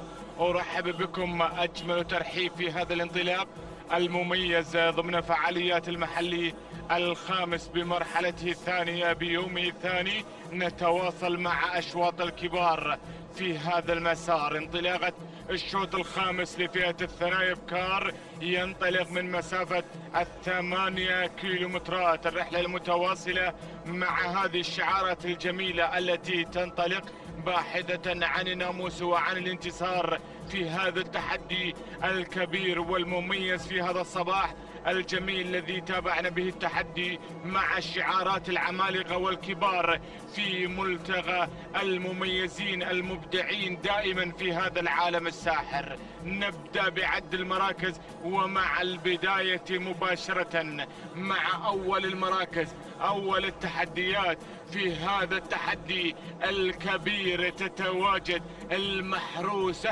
مع البداية بشعار ملك السيوف ناصر بن عبد الله بن أحمد المسند، وبقيادة البروفيسور محمود بن محمد بن سالم الوهيبي. عاد في هذا التحدي ومتواجد في هذه المنافسة مع المحروسة التي تنطلق مباشرة مع البداية. بينما المركز الثاني أتابع القادمة والحاضرة في هذا التحدي. تتواجد نوف لسعد بن راشد بن سعد النابت المري يتقدم مع نوف التي تتواجد في هذا التحدي تنطلق مع المرتبة الثانية. أتابع المركز الثالث القادمة والمتواجدة هنا اللؤلؤة لهجن التحدي حاضرة في هذا التحدي مع اللؤلؤة على المركز الثالث. المركز الرابع نتابع فزعة بانطلاقة وبتحديات هذا الشعار المميز المنطلق، أو هنا ورود لفرج بن عبد الهادي بن طالب بن هليل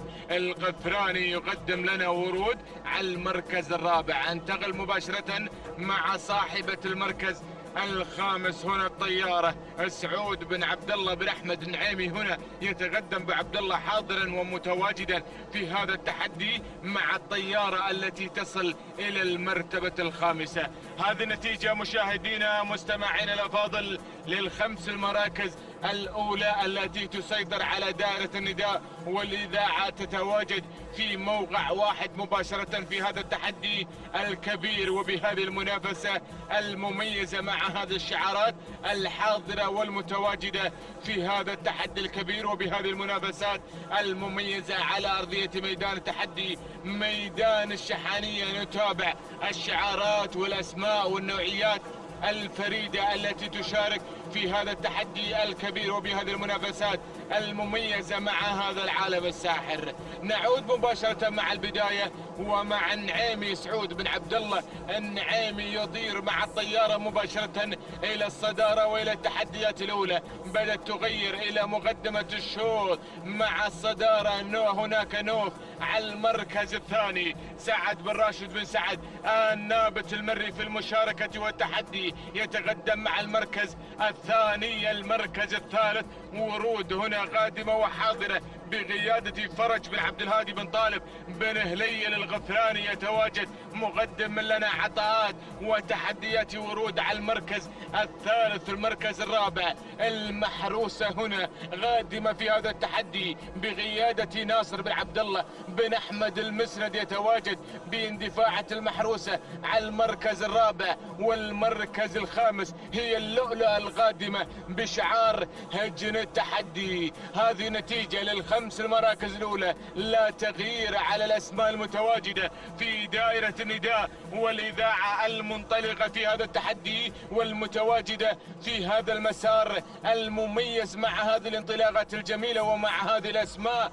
المميزة التي تشارك وتنطلق في هذا التحدي الكبير باحثة عن الناموس وعن الانتصار. نتابع المنافسة، نتابع هذا الاندفاع التلقائي مع هذه الشعارات التي تنطلق في هذا التحدي الكبير في هذا التراث الجميل والمميز في هذا العالم المميز. نتابع التحدي، نتابع أسماء بدأت تتدخل في دائرة النداء والإذاعة، وهناك أسماء خلف دائرة النداء تترقب اللحظات الأخيرة لكي تصل إلى موقع المنافسة والتحدي. ولكن نتابع اسمين شعارين بدأ يتقدما إلى الصدارة مباشرة مع هذا التحدي الكبير. مرور هنا تعبر مباشرة إلى الصدارة حمد بن عنزان بن محمد بن عنزان النعيمي تسلل مع مرور وعبر مباشرة إلى الصدارة وإلى المركز الأول. المركز الثاني المركز الثاني الشامخة، أيضا اسم جديد يتدخل في دائرة الصراع والنزاع من أجل الانتصار بقيادة سعيد بن راشد. بالعرج المري يقدم لنا الشامخة التي بدأت تتسلل بدورها إلى المقدمة وإلى الصدارة، بينما هنا الطيارة ما زالت في المنافسة، تتواجد بشعار سعود بن عبد الله بن أحمد النعيمي، يتقدم بشعاره المميز دائما حاضرا في هذه المنافسات الجميلة. ومع هذه التحديات يتواجد ابو عبد الله مقدم لنا الطيارة التي تتواجد في عمق المنافسة مع المرتبة الثالثة. نتابع المركز الرابع المحروسة مع ناصر بن عبد الله بن احمد المسند، يتقدم في مشاركة المحروسة بمتابعة محمود بن محمد الوهيبي البروفيسور حاضرا متواجدا في هذا التحدي الكبير بتواجد المحروسة على المركز الرابع. المركز الخامس نوف يا نوف حاضرة في هذا التحدي ومتواجدة بقيادة سعد بن راشد بن سعد النابت المري، متواجد مع نوف التي تنطلق مباشرة في المرتبة الخامسة، متواجدة في هذا التحدي الكبير، متواجدة في هذه المنافسات المميزة مع هذه الشعارات الكبيرة. هذه النتيجة للخمس المراكز الأولى، للخمس الأسماء المميزة التي تسيطر، التي تنطلق، التي تتواجد في موقع التحدي والمنافسة في مسار هذا الشوط. نتابع الاسماء، نتابع النوعيات الفريدة التي نستمتع بوجودها في هذا العالم الساحر. تقدم لنا هذه العروض المميزة وهذه المنافسات الشريفة على أرضية ميدان الشحانية عبر قناة الريان والدوري والكاس، الناقلتا لهذه المنافسات المميزة وهذه الأحداث الجميلة مع هذه الرياضة العريقة، رياضة الآباء والأجداد، رياضة سباقات الأجيال العربية الأصيلة في هذا الموروث الشعبي المميز الذي دائما نستمتع بقدوم هذه الشعارات الحاضرة والمتواجدة المحبة والعاشقة لهذا العالم الساحر. نعود مباشرة مع البداية، نعود مع مرور هنا مع البداية، تنطلق مع الصدارة مباشرة، تعبر إلى المقدمة حمد بن عنزان بن محمد بن عنزان النعيمي، يتقدم مع مرور على الصدارة منفردة في مقدمة هذا الشوط. ولكن ابو عبد الله حاضر متواجد بتواجد الطيارة التي تود أن تطير بناموس هذا الشوط وتهدي السلامات لسعود بن عبد الله بن أحمد النعيمي المتواجد والحاضر في هذه المنافسة. بينما هنا الشامخة على المركز الثالث تتواجد في هذه المنافسة بقيادة سعيد بن راشد بالعرج المري، ينطلق في هذه المشاركة المميزة.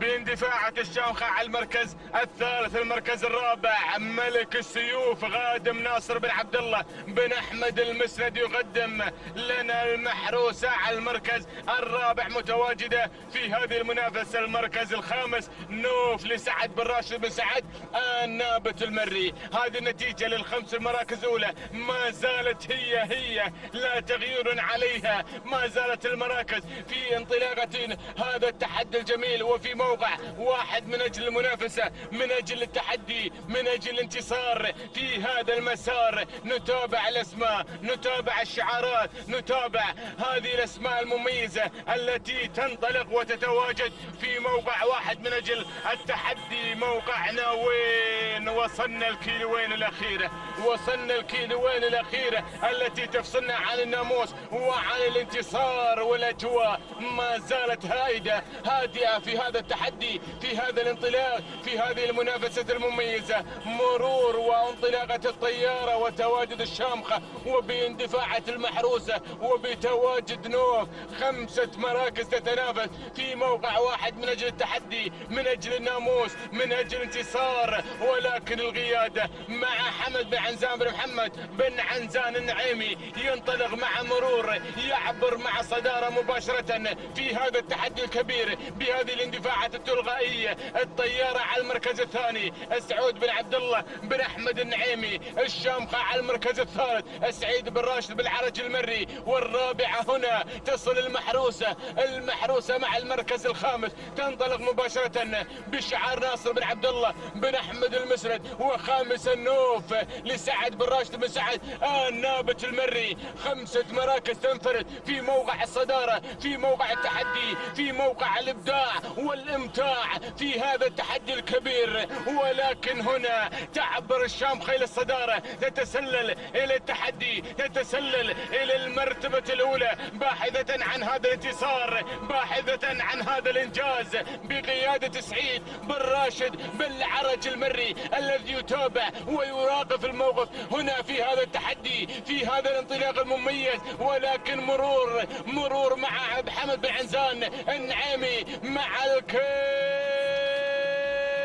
الأخير، الكيلومتر الخطير. المحروسة غادمة وحاضرة في هذا التحدي وبهذا المسار المميز. ناصر بن عبد الله بن أحمد المسرد ملك السيوف غادم مع البروفيسور محمود بن محمد بن سالم الوهيبي يقدم المحروسة التي تتسلل إلى المقدمة وإلى التحدي الأول بشعار ناصر بن عبد الله بن أحمد المسرد مع المحروسة على الصدارة. ولكن الشامخة غادمة وحاضرة في هذه المنافسة. سعيد بن راشد بالعرج المري. الله بدت المعركة هنا، حمي الوطيس في هذا التحدي مع المحروسة والشامخة. المسرد بالعرج في منافسة من أجل الناموس ومن أجل الانتصار. ولكن المحروسة مع ملك السيوف ناصر بن عبد الله بن أحمد المسرد يتقدم، ينطلق، ينفرد في هذا الإنجاز، في هذا التحدي الكبير وبهذه الانفرادة المميزة مع المحروسة. النوعيات الجميلة يقدمها لنا هذا الشعار المميز، شعار ناصر بن عبد الله بن أحمد المسرد، شعار ملك السيوف مع البروفيسور محمود بن محمد بن سالم الوهيبي. جود مورنينج البروفيسور. تهانينا والناموس لناصر بن عبد الله بن أحمد المسرد على فوز المحروسة وتحقيق الإنجاز. وتهانينا للبروفيسور محمود بن محمد بن سالم الوهيبي. المركز الثاني مرور لحمد بن عنزان بن محمد بن عنزان النعيمي. المركز الثالث الشامخة لسعيد بن راشد بالعرج المري. المركز الرابع الجائزة لراشد بن بطي الزعبي. والمركز الخامس وصلت شواهين لهجن التحدي. هكذا مشاهدينا ومستمعينا الأفاضل تابعتم معنا المنافسة في تحديات هذا الشوط. فكانت المحروسة حاضرة من البداية في هذه المنافسة وبهذه التحديات الجميلة في انطلاقة جميلة مع شعار ملك السيوف.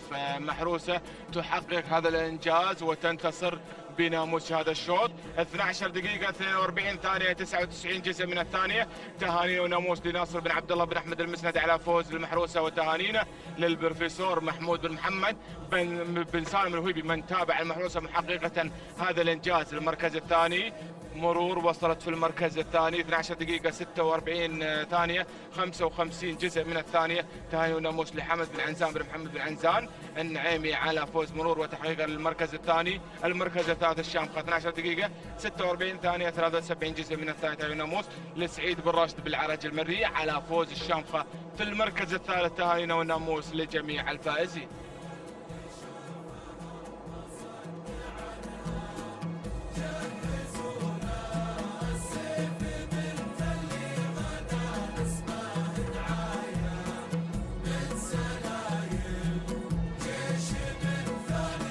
السلام عليكم ورحمة الله وبركاته أيها الأخوة مشاهدينا ومتابعينا الكرام. انطلق الشوط السادس، والشوط السادس مخصص للثنايا من المسافة هي 8 كيلومترات. نتابع في هذه اللحظات انطلاقة هذه الأشواط والاندفاعات الصباحية.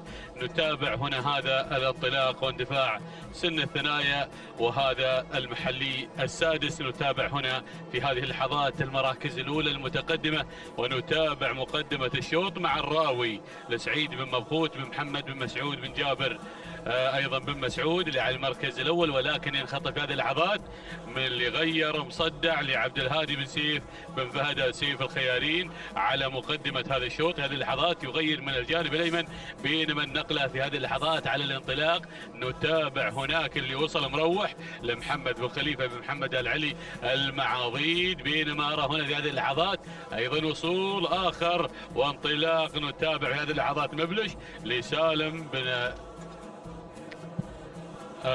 ايضا سالم بن ناصر بن محمد بن ناصر الشنجل قادم في هذه اللحظات ومنطلق هنا في هذه اللحظات يغير على المركز الثالث، بينما المركز الرابع يصل للفايز ناصر بن عبد الهادي بن طالب بن هليل الغفراني هنا في هذه اللحظات. المركز الخامس نتابع هنا الوصول من مغادر لهجن التحدي يصل في هذه اللحظات وينطلق هنا بهذا الانطلاق والاندفاع، بينما ارى اسماء قادمه ايضا هناك المتحد لصالح بن علي بن سعيد السندوانه قادم بشعار السندوانه هنا في هذه اللحظات.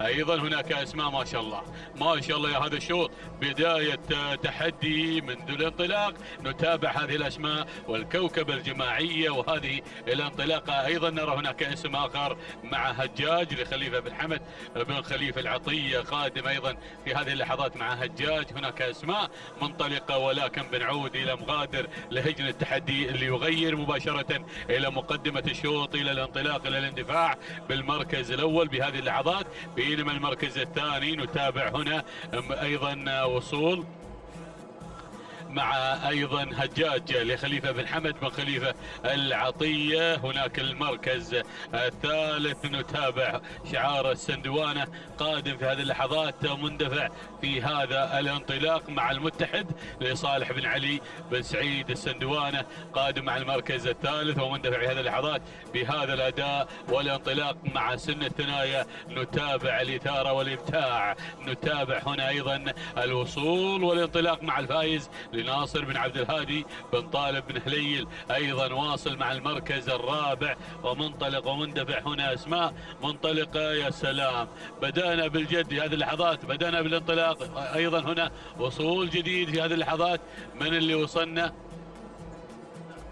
ايضا هنا الوصول بشعار بن مسعود مع الراوي سعيد بن مبخوت بن محمد آل مسعود. ايضا في هذه اللحظات هناك اسم ينضم ايضا الى الجميع مع مبلش محمد بن سلطان بن سويدان المالكي ايضا قادم. هنا نتابع الاسماء المنطلقه والمندفعه والكوكبه اللي على مقدمه الشوط، وبنعود الى المركز الاول، بنعود الى المقدمه مع مغادر هناك، ولكن ينخطف من مروح لمحمد بن خليفه بن محمد العلي المعاضيد. وايضا هجن التحدي من الجانب الايمن مع مغادر في ايضا موقع واحد. شوفوا اربعه في موقع واحد. هنا نتابع ايضا وصول المتحد اللي ايضا بشعار السندوانه صالح بن علي السندوانه. هناك واصل ايضا بقياده سالم بن ايضا محمد السندوانه من يتابعه. وايضا هنا وصول اخر ونتابع في هذه اللحظات الوصول في هذه اللحظات من هجاج خليفه بن حمد بن خليفه العطيه يغير الى مقدمه الشوط مباشره الى المركز الاول الى الاندفاع الاول الى التحدي. هنا نتابع بينما المركز الرابع الوصول مع المركز الرابع هناك مبلش سالم بن ناصر بن محمد بن ناصر الشنجل قادم مع المركز الرابع. المركز الخامس بن مسعود مع المركز الخامس منطلق مع الراوي وسعيد بن مبخوت المسعود. هنا نتابع في هذه اللحظات راعي الحنيش وراعي العديد والعديد من الاسماء المشاركه. وديروا بالكم ايضا من بن مسعود اللي على المركز الخامس يشكل خطر في هذا الشوط ويشكل اندفاعه جميله وقويه، ولكن بنعود الى المقدمه ونعود الى المركز الاول والمقدمه مع هجاج بشعار الجريان. يا سلام، خليفه بن حمد بن خليفه العطيه يا سلام في مقدمه الشوط، ولكن ارى المتحد بدأ في هذه اللحظات ينافس على مقدمة الشوط. هناك المتحد لصالح بن علي بن سعيد السندوانة قادم بشعار السندوانة، شعارا عرف أيضا بالأشواط الرئيسية. نتابع هنا أيضا بوصوله على المركز الثاني. المركز الثالث نتابع في هذه اللحظات مبلش سالم بن ناصر بن محمد بن ناصر الشنجل على المركز الثالث في هذه اللحظات. وركز الشنجل بهذا الانطلاق والقدوم هنا مع المركز الثالث. المركز الرابع مروح محمد بن خليفة بن محمد العلي المعاضيد قادم مع المركز الرابع، وبانطلاقة مروح في هذه اللحظات ينطلق بكل ثقة على المركز الرابع، بينما أرى بن مسعود في المركز الخامس. نتابع انطلاقته هنا في هذه اللحظات اللي هو أيضا الراوي لسعيد بن مبخوت المسعود على المركز الخامس في هذه اللحظات. نتابع الأسماء المنطلقة هنا كأسماء خلف الخمس المراكز الأولى قادمة أيضا بانطلاقاتها باندفاعاتها، ولكن بنعود إلى المقدمة وإلى شعار الجريان خليفة بن حمد بن خليفة العطية، وأيضا مع أقبالنا وتجهيزات لهذا الشعار العملاق الذي يحمل من الأسماء ويحمل من الأسماء اللي حصلت على السيوف في أيضا العام قبل الماضي. نتابع شعار الجريان، نتابع انطلاقته أيضا شعار نار على علم في مقدمة الشوط وانطلاقة قوية. ونتابع هنا في هذه اللحظات هنا أيضا وبقيادة المغامر يبدو لي أن هناك اللي على مقدمة الشوط مع خليفة بن حمد بن خليفة العطية على المقدمة وعلى الصدارة. هنا نتابع في الأداء والتميز والمقدمة هناك بالمركز الأول في هذه اللحظات مع المقدمة هجاج، بينما المركز الثاني نرى الشنجل على المركز الثاني مبلش لسالم بن ناصر بن محمد بن ناصر الشنجل في هذه اللحظات، بينما المركز الثالث نتابع المتحد لصالح بن علي السندوانة على المركز الثالث، بينما اللي تدخل في هذه اللحظات وقادم بكل قوة مع العابر محمد بن صالح بن حمد بن قبعان المري. يا سلام يا بن قبعان قادم، يا سلام بانطلاقته باندفاعته في هذه اللحظات، مندفع ومنطلق. ويلا يا ابو صالح هناك الناموس غالي والاندفاع اغلى امام خط النهاية وامام الحزام الاخضر. نتابعك ونشاهدك في هذه اللحظات وانطلاقة قوية. نتابع ايضا المركز الخامس هناك في هذه اللحظات مروح محمد بن خليفة بن محمد العلي المعاضيد على المركز الخامس منطلقين ومندفعين في هذه اللحظات بهذه الشعارات المنطلقة. نتابع وإن سألتونا عن الموقع فنحن مقبلين على الكيلوين الأخيرة هناك في هذه اللحظات. نتابع المقدمة مع هجاج لخليفة بن حمد بن خليفة العطية على المركز الأول على المقدمة. يا سلام منطلق ومندفع هنا في هذا الشوط. وهذه المتابعة هناك من المغامر من يتابع دائما وابدا هنا في هذه اللحظات. ايضا هناك مغامر المضمرين. يا سلام ركز يا سعيد، ركز ايضا بانطلاقات هنا المقدمة. شوفوا الرباعية على المقدمة، شوفوا الاداء، شوفوا التميز، شوفوا هنا ايضا بدأنا بالجد، بدأنا في هذه اللحظات مع لوحة الكيلوين الاخيرة، كيلوين على الناموس، كيلوين على الفوز، وبقيادة هجاج خليفة بن حمد بن خليفة العطية. المركز الثاني نتابع مبلش سالم بن ناصر بن محمد الشنجل المري ايضا بدأ يتسلل من الجانب الايمن. المتحد قادم صالح بن علي السندوانة ومع سالم السندوانة. يا سلام. بينما المركز الرابع نتابع هنا في هذه اللحظات العابر محمد بن صالح بن حمد بن قبعان المري قادم. بينما المركز الخامس نتابع في هذه اللحظات الوصول من مبلش محمد بن سلطان بن سويدان المالكي. يلا يا المالكي هناك ايضا نهل السلطنة ضيف عزيز غالي على قلوب الجميع. يا سلام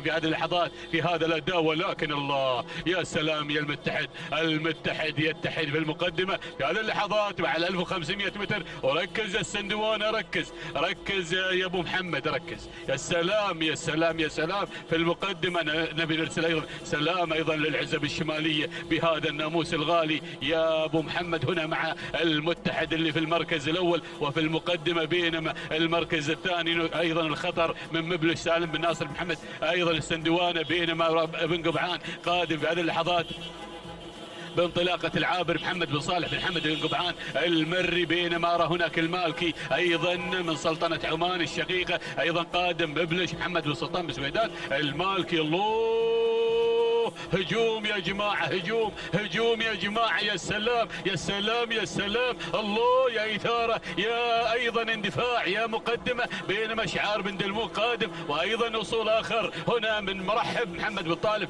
بن عقيل النابت. يا سلام، بدأنا يا سلام في هذه اللحظات بهذا الانطلاق. نرى أيضا شعار قادم، أيضا هناك هذا شعار الشوط الرئيسي، برق قادم لصالح بن حمد بن صالح بن شريدة، درب لبو شريدة، درب لبو شريدة، درب. يا سلام، يا أيضا راعي مرموق وراعي متعب، يا سلام في هذه اللحظات يصل بكل ثقة، يا سلام. ولكن العابر مع بن قبعان والمتحد، ولكن برق، الله، هجاج قادم، هجاج أيضا العطية، ولكن الله، يا سلام يا سلام يا بو شريدة، ولكن هناك المتحد، وهنا أيضا القدوم في هذه اللحظات، ولكن الأمتار الأخيرة، الله يا المتحد وبرق والمتحد وبرق وهجاج، ولكن أيضا شاهد اللي من الجانب الأيمن، يا سلام يا بن سعد قادم، بن سعد من الجانب الأيمن، هناك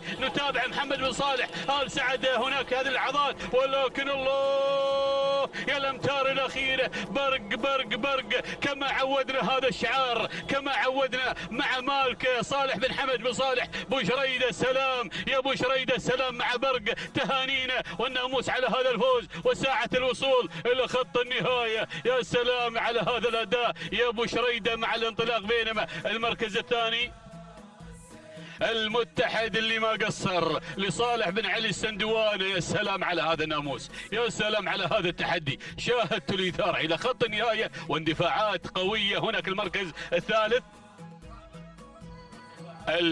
الثالث هجاج الخليفة بن حمد بن خليفة العطية. المركز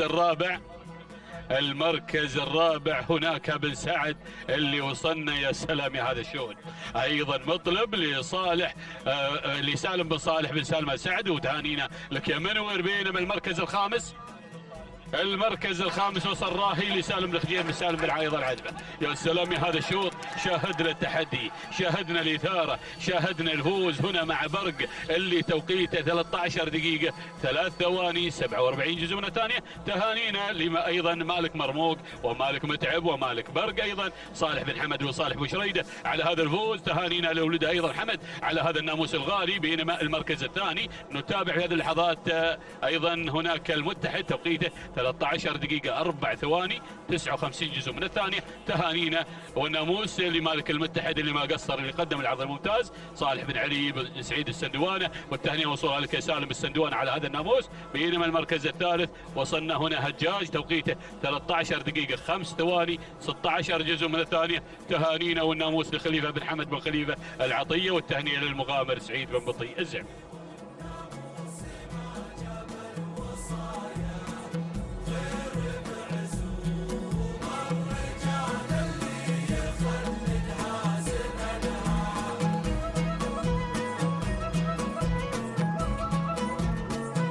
بسم الله الرحمن الرحيم. مشاهدينا ومتابعينا الكرام، اسعد الله صباحكم بكل خير وبركة من هنا من ميدان التحدي، ميدان الشحانية لسباقات الهجنة العربية الأصيلة، مع تواصل انطلاقات هذا السباق المحلي الخامس، حيث نتابع انطلاقة هذا الشوط السابع، وهو شوط مخصص للإبكار الثنايا من مسافة 8 كيلومترات. نتابع المركز الأول ومقدمة هذا الشوط دولة لهجنة التحدي على أول المراكز تنطلق في صدارة هذا الشوط. بينما المركز الثاني نتابع القادمة المتحدة للسيد صالح بن حمد بن راشد آل بريس المري، يتواجد في المركز الثاني. والمركز الثالث من الجانب الآخر القادمة والمنطلقة. مشاهدينا الكرام ومتابعينا الأفاضل، نتابع القادمة في هذا التحدي الكبير، تحمل رقم 40. لحظات بنوفيكم بمعلوماتها هذا هو شعار سعود بن كليفيخ العتيبي، يتقدم في هذه اللحظات على مستوى المركز الثالث، بينما النقلة مباشرة إلى المركز الرابع. المركز الرابع نتابع القادمة مشاهدينا الكرام، زوبعة لفرج بن عبد الهادي بن طالب بن هليل الغفلاني المري يحتل المركز الرابع، بينما المركز الخامس الجوهرة لعلي بن بطشان بن صالح اليام يحتل المركز الخامس. هذه النتيجة مشاهدينا الكرام للمراكز الخمسة الأولى، ونعود مباشرة إلى مقدمة هذا الشوط لنتابع المتحدة للسيد صالح بن حمد بن راشد آل بريص المري يتواجد في المركز الأول، بينما المركز الثاني من الجانب الآخر القادمة والمنطلقة مشاهدينا الكرام. هذه مشاهدينا الأعزاء نتابع القادمة في هذه اللحظات وفي هذا التحدي. من الجانب الآخر نتابع الأسماء والشعارات المندفعة مشاهدينا الكرام على مستوى المركز الثاني في هذا التحدي الكبير والرائع. نتابع القادمة راهية لبخيت بن محمد بن كردي بن طالب المنخس المرية، وهذه مشاهدينا الأعزاء الجوهرة لسيد علي بن بطشان صالح اليامي تحمل رقم 24، بينما المركز الثالث سعود بن ناصر بن كليفيخ العتيبي يقدم هوازن على مستوى المركز الثالث. هذا هو شعار سعود بن ناصر بن كليفيخ العتيبي يتواجد في المركز الثالث، بينما المركز الرابع القادمة السامرية بشعار الشنجل محمد بن ناصر بن محمد الشنجل المري، بينما شعار بن هلية في المركز الخامس. يقدم لنا مشاهدينا الكرام في هذه اللحظات زوبعة لفرج بن عبد الهادي بن طالب بن هليل الغفراني المري على مستوى المركز الخامس. هذه النتيجة مشاهدينا الكرام للمراكز الخمسة الأولى الفايف ستار في صدارة هذا الشوط، وهناك أسماء لن يحن موعد تواجدها في عالم الإذاعة في طيلة مسافة 8 كيلومترات، رحلة الكبار والرقص مع الكبار. نتابع هنا مشاهدينا الأعزاء ونعود مع المتحدة بشعار صالح بن حمد بن راشد آل بريص المري يقدم المتحدة على المركز الأول، بينما المركز الثاني الجوهرة لعلي بن بطشان صالح اليامي يقدم الجوهرة على المركز الثاني والمركز الثالث. نتابع القادمة في هذه اللحظات زوبعة لفرج بن عبد الهادي بن طالب بن هليل الغفراني المري، بينما المركز الرابع نتابع مشاهدينا الأعزاء في هذه اللحظات هوازن لسعود بن ناصر بن كليفيخ العتيبي يتواجد مع هوازن بإنجازاتها الكبيرة وبحضورها المميز في هذا الصباح. هذه هوازن على مستوى المركز الرابع، بينما المركز الخامس كلاسة خالد بن ناصر بن راشد بن علي بن مقارح المري يتدخل في هذه اللحظات من عمق الميدان ليقدم لنا كلاسة على مستوى المركز الرابع، بينما نتابع التغيير في هذه اللحظات من قبل الشعارات والأسماء. نتابع في هذه اللحظة شموخ للسيد عبد العزيز بن علي بن سعيد البريدي المري على مستوى المركز الخامس. هذه النتيجة مشاهدينا الكرام للمراكز الخمسة الأولى. نعود مباشرة إلى البداية لنتابع الجوهرة تتصدر على المراكز الأولى وتنطلق في صدارة هذا الشوط الجوهرة لعلي بن بطشان بن صالح اليامي على أول المراكز،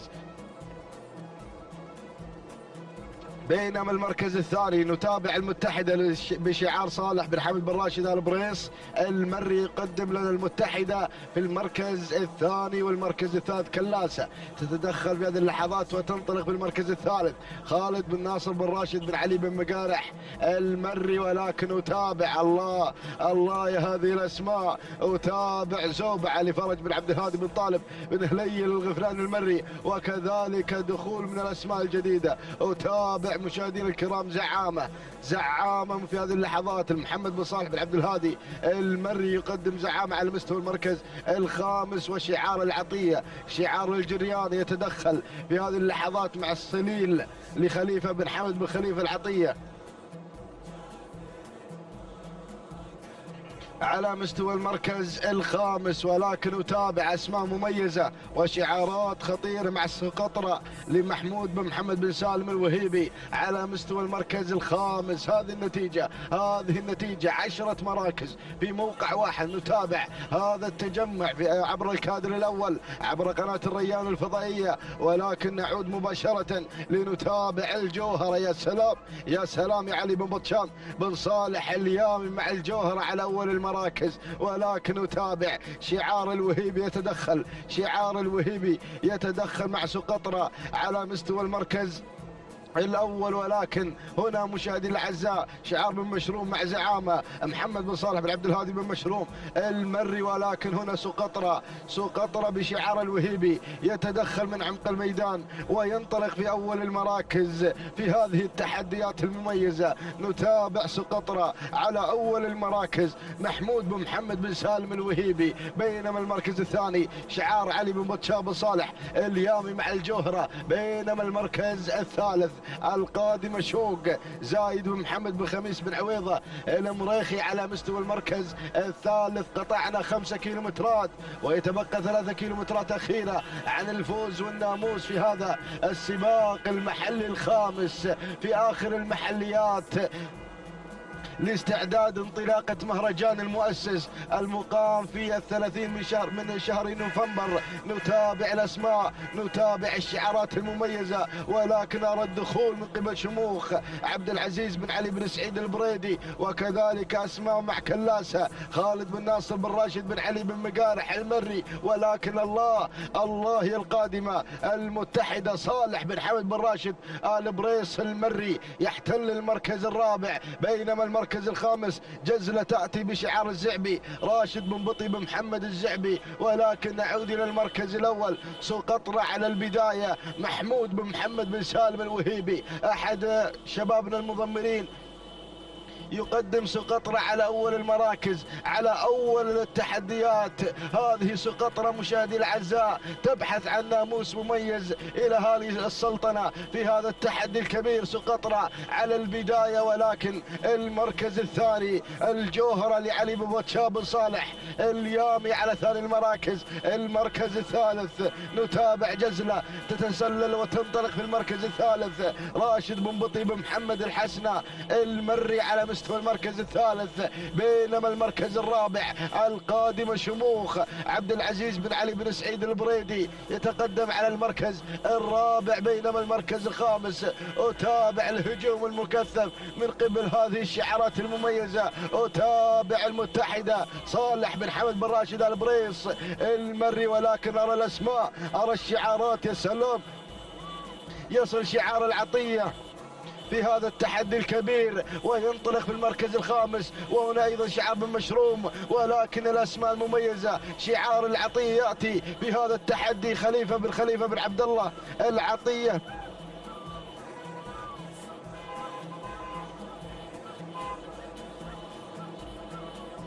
يتقدم في هذا التحدي، ولكن الله شعار الزعبي من الجانب الآخر، وكذلك شعار الوهيبي على مستوى المركز الثالث. نتابع أيضا شموخ تتدخل وتنطلق في المركز الرابع. هذه شموخ بشموخ الكبير تريد الناموس والفوز في هذا الشوط. الله يا شموخ عبد العزيز بن علي بن سعيد البريدي وشعار بطشاب بن صالح اليامي مع علي بن بطشاب بن صالح اليامي مع الجوهرة في المركز الثالث. ولكن هنا شعار الجريان قادم بكل قوة، قادم بتحديات هذا الاسم المميز القادمة من المراكز الخلفية. ولكن هنا نتابع خليفة بن عبد الله العطية يندفع إلى نحو الناموس والفوز والانتصار. الله الله الله. نتابع أيضا مشاهدي الأعزاء مع الكيلو المتر الخطير مع تجمع هذه الأسماء والشعارات المميزة. الخزعلي على أول المراكز. خليفة بن عبد الله العطية يقدم هذا الأداء المميز في الأمتار الأخيرة، ولكن شعار الجريان بدأ يتدخل في هذه اللحظة مع صليل خليفة بن حمد بن خليفة العطية على مستوى المركز الثاني، ولكن نتابع أيضا تحركات من شعار الزعبي القادم مع جزلة راشد بن بطيب محمد الحسنة المري في المركز الثاني، وهنا أيضا شموخ عبد العزيز بن علي بن سعيد البريدي المري على المركز الثالث، وهنا أيضا الأسماء القادمة. الله الله الله، لهايب تصل بشعار سعيد بن راشد بن عبد الله بن مبخوت بن قرح المري، وكذلك شعار فتشان بن صالح اليامي يتدخل ويقدم الجوهرة بإنجازاتها الكبيرة وبحضورها في هذا الشوط. هذه الجوهرة علي بن فتشان بن صالح اليامي، ولكن شعار العطية يقدم لنا هذا الانطلاق، يقدم لنا هذا الحضور المميز. شعار الجريان على الصدارة مع صليل خليفة بن حمد بن خليفة العطية على أول المراكز، على أول التحديات. انطلقت صليل بهذا الناموس المميز وبهذا الإنجاز الكبير. نتابع صليل. سلام يا الجريان، سلام يا خليفة بن حمد بن خليفة العطية. قدم لنا صليل في هذا الشوط تعنينا. والناموس المركز الثاني الجوهرة لعلي بن فتشان صالح اليامي، المركز الثالث جزلة لراشد بن بطي بن محمد الحسن المري، المركز الرابع جاءت في مشاهدينا الكرام لهايب لسعيد بن راشد بن عبد الله الزعبي، المركز الخامس وصلت فيه افهده لحمد بن ثلاب بن حمد الشهواني.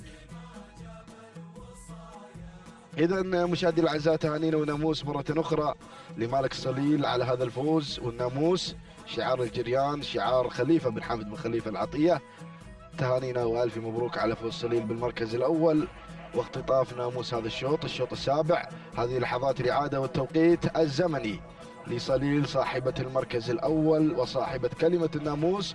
12 دقيقة 42 ثانية 34 جزء من الثانية هو توقيت صليل. تهانينا وألف مبروك. بينما شعار علي بن فتشان بن صالح اليامي حضر في هذا الشوط مع الجوهرة، قدمت أداء وعرض يشكر عليه.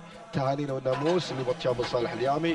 التوقيت الزمني 12 دقيقة 43 ثانية وجزئين من الثانية. تهانينا والناموس. بينما المركز الثالث مشاهدينا الكرام ومتابعينا الأفاضل جاءت في مشاهدينا الكرام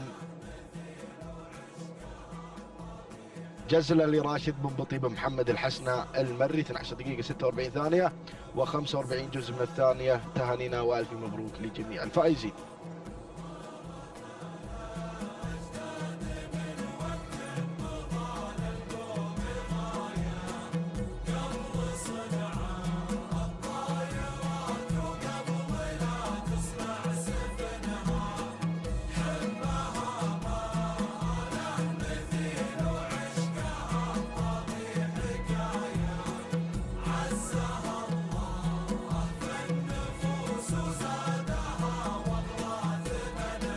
بسم الله الرحمن الرحيم. بسم الله نبدأ وعلى بركة الله نستعين. مشاهدينا الكرام نحييكم من جديد مع انطلاقة أخرى من انطلاقاتنا في صباح هذا اليوم. الشوط ينتهي وآخر تعلن انطلاقة. نتواصل معكم أيها الإخوة الكرام من هنا من ميدان الشحانية لسباقات الهجن، ميدان التحدي ضمن منافسات سباقنا المحلي الخامس في انطلاقات مميزة مع سن الثنايا ورحلة 8 كيلومترات. ينطلق على بركة الله 8 أشواط الصباحية يحمل لنا منافسات القعدان مع سن الثنايا. نتابع مع حضراتكم هذه الأعداد المشاركة في هذا الشوط. نتمنى التوفيق لكل الأسماء المشاركة في هذا الاندفاع الصباح الجميل. نبدأ مباشرة مع مقدمة الشوط مع المركز الأول والصدارة. الباز في مقدمة الشوط من يستفتح الإذاعة. ينطلق في المركز الأول بشعار عبد الله بن علي بن عبد الله بن مسفر بن سفران من يتقدم مع الباز في مقدمة هذا الشوط منطلقا بالمركز الأول. يليه على ثاني المراكز التواجد في هذه الانطلاقة من مشرف لمحمد بن سعيد بن عبد الله العجمي يتقدم على مستوى المركز الثاني، بينما نقلة مباشرة إلى ثالث المراكز نجد درب في المركز الثالث. العايدة ملكيته لعلي بن محمد بن علي بن هوبش المري يتقدم في مستوى المركز الثالث، بينما نقلة مباشرة إلى رابع المراكز لنتابع الأسماء القادمة.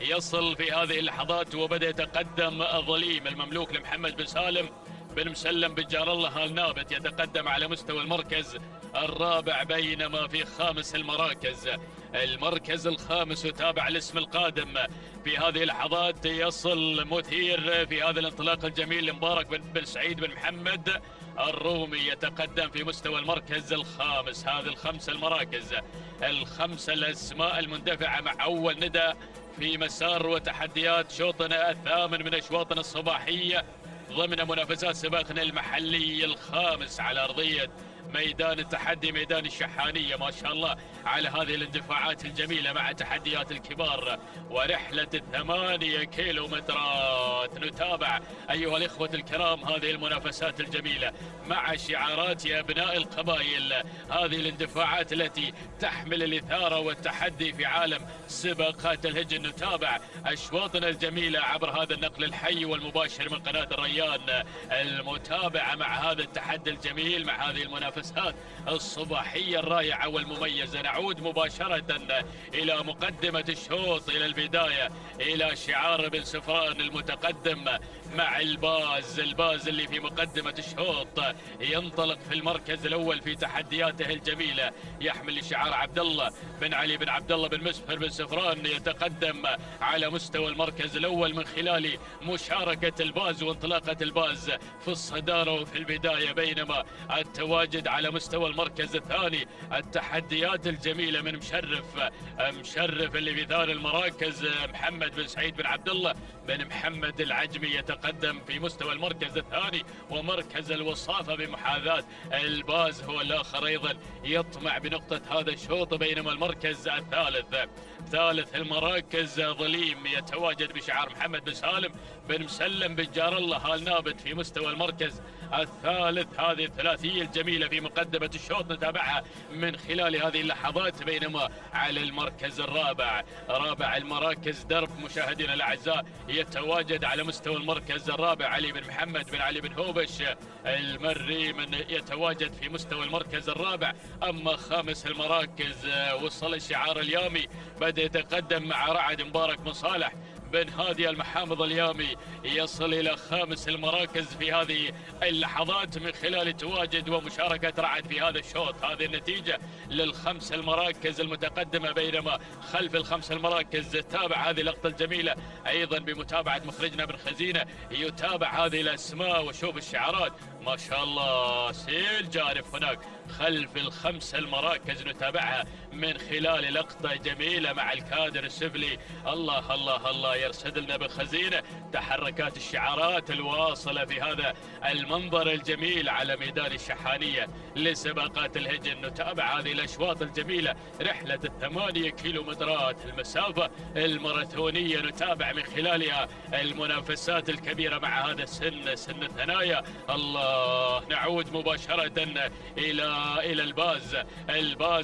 الباز اللي في مقدمة الشوط لا زال يحلق في سماء ميدان الشحانية عبر 8 كيلومترات بشعار بن سفران، منطلقا في المركز الأول في صدارة هذا الشوط عبد الله بن علي بن عبد الله بن مسفر بن سفران، يتواجد مع الباز وينطلق مع الباز في مقدمة الشوط، لكن بدأ الضغط من قبل ظليم اللي بدأ يتواجد في هذه اللحظات بمحاذاة الباز على مستوى المركز الثاني مع انتصاف المسافة مع ال4 كيلومترات الأولى اللي خلصنا منها. 4 كيلومترات ما تبقى من عمر هذا الشوط، وظليم على مستوى المركز الثاني يحمل شعار محمد بن سالم بن مسلم بن جار الله آل نابت، يتواجد في مستوى المركز الثاني وثالث المراكز. هناك التواجد من مشرف لمحمد بن سعيد بن عبد الله بن محمد العجمي على مستوى المركز الثالث. هذه الثلاث المراكز في منظر جميل في مقدمة الشوط مع المثلث الذهبي هنا في المقدمة وفي الصدارة مع مركز التحدي الأول، بينما النقلة إلى رابع المراكز. المركز الرابع وتابع الوصول من اسم جديد بدأ ينضم معنا في هذه اللحظات مع الخمس المراكز المذاعة. هذا هو فجاج يتقدم بشعار ناصر بن علي بن ناصر. النجم المري بدأ يسير في تحدياته الجميلة، يتقدم أيضا مع فجاج اللي أخذ المركز الرابع في أول إذاعة له وفي أول ندى لفجاج. يتقدم في هذه اللحظات مع المركز الرابع، المركز الخامس، خامس المراكز. شوف الاسم الواصل، وصل عنيد في هذه اللحظات بشعار فيصل بن هادي بن فيصل العجب الشهواني. يتقدم على مستوى المركز الخامس، واصل من الصفوف الخلفية، قادم عنيد مشاهدينا الأعزاء لينضم إلى دائرة الندى مع الخمس المراكز المذاعة. هذه نتيجتنا مشاهدينا الكرام، هذه نتيجتنا مع الخمس المراكز، لكن أسماء قادمة. بدأت مشاهدينا الأعزاء في السرعة، بدأ الجميع مشاهدينا الكرام في التخطيط لنيل ناموس هذا الشوط ولقب الناموس. ما شاء الله هذه المسيرة تسير ولا زلنا نتواجد مع 3 كيلومترات من عمر هذا الشوط، ولكن شوف المنظر الجميل مع الكادر الأمامي مع الكادر العلوي. نتابع المقدمة، الباز في مقدمة الشوط يا بن سفران لا زال صامد حتى اللحظات، لم يستسلم. يقود هذه الأسماء مشاهدينا الأعزاء في هذا الأداء الجميل. عبد الله بن علي بن عبد الله بن مسفر بن سفران يتواجد مع الباز في مقدمة الشوط منطلقا في التحديات الأولى. ظليم في المركز الثاني، محمد بن سالم بن مسلم بن جار الله آل نابت مع ثاني المراكز من خلال تواجد ظليم. المركز الثالث اندفاع جميل نتابعه من قبل مشرف اللي في المركز الثالث، محمد بن سعيد بن عبد الله بن محمد العجب، او محمد بن سعيد بن عبد الله العجمي والشعار العجمي. يتقدم مع مشرف المركز الرابع.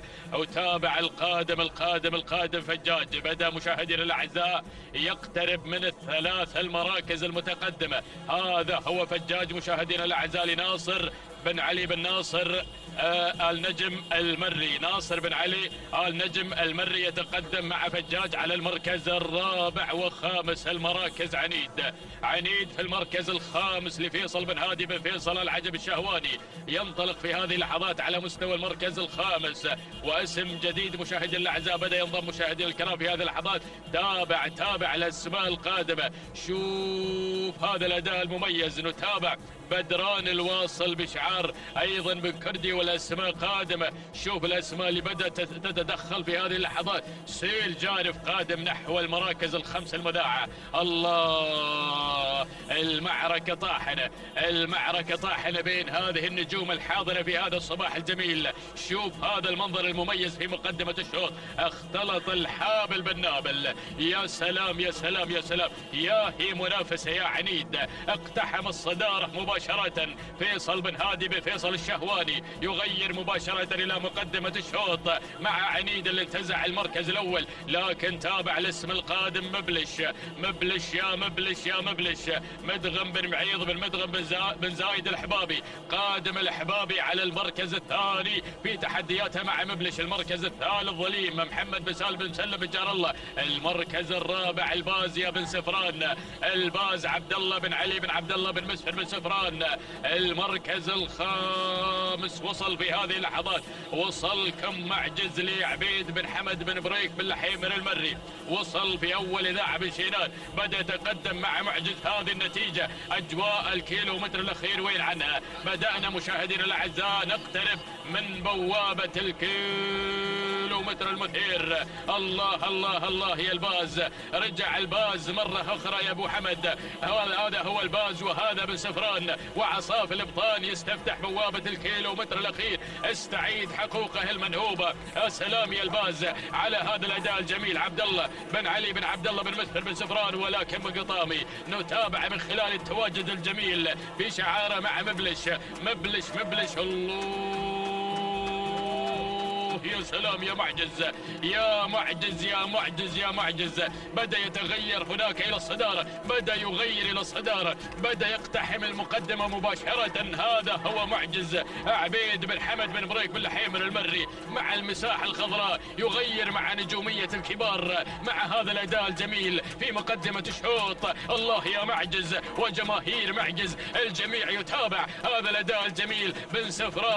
بن سفران مع تحديات الباز، وهناك على المركز الثالث تواجد من مبلش مع الأحبابي، ولكن عمدة المضمرين معجز معجز معجز في مقدمة الشوط مع هذه النجومية الحاضرة في هذا الأداء الجميل في هذا المسار المميز. الله يا معجز، سلام سلام سلام سلام سلام على هذا الأداء الجميل. عبيد بن حمد بن بريك بن لحيم المري من يقدم معجز في هذا الشوط، انتزع المركز الأول بكل جدارة وبكل فوز واستحقاق. تهانينا والناموس يا عمدة المضمرين عبيد بن حمد بن بريك بن لحيم المري على فوز معجز بالمركز الأول. لحظة الوصول إلى خط النهاية معلن فوزه وانتصاره. تهانينا، أسعد الله صباحك على هذا الأداء الجميل. المركز الثاني من وصل مشاهدينا الأعزاء مبلش لمدغم بن معيض بن مدغم بن زايد الأحبابي. المركز الثالث من وصل سنجار لهجن التحدي أو سنيار لهجن التحدي. المركز الرابع من نصيب صوغان حمد بن قبلان بن مانع الصمصام. المركز الخامس الفارس لحمد بن محمد بن حمد العاض المري. هذه نتيجتنا مشاهدينا الاعزاء للخمس المراكز. اول الاسماء الواصله الى خط النهايه، عوده مع التوقيت الزمني ومعجز لحظه وصوله الى خط النهايه قاطع 8 كيلومتر في فتره زمنيه مقدارها 12 دقيقه 51 ثانيه 89 جزء من الثانيه. تهانينا والناموس لعبيد بن حمد بن بريك المري على فوز معجز بالمركز الاول في تحديات هذا الشوط، شوطنا الثامن. بينما المركز الثاني نتابع معكم مشاهدينا الاعزاء اللي وصل في ثاني المراكز. هذه لحظه الاعاده مع التوقيت الزمني، والمركز الثاني اللي وصل في ثاني المراكز.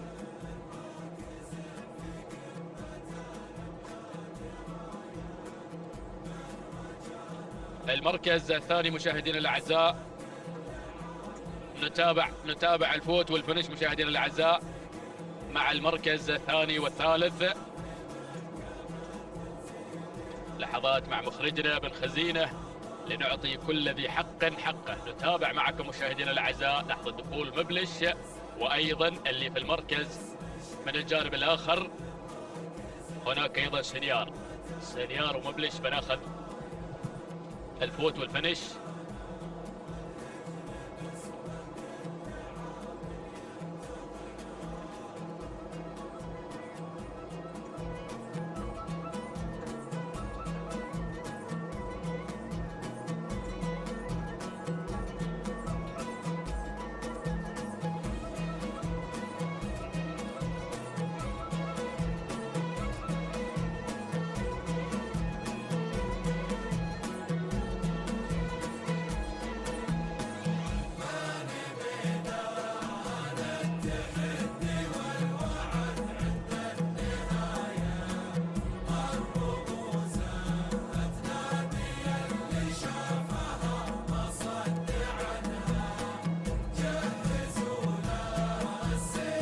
إذا مشاهدينا الأعزاء ناخذ التوقيت الزمني عموما.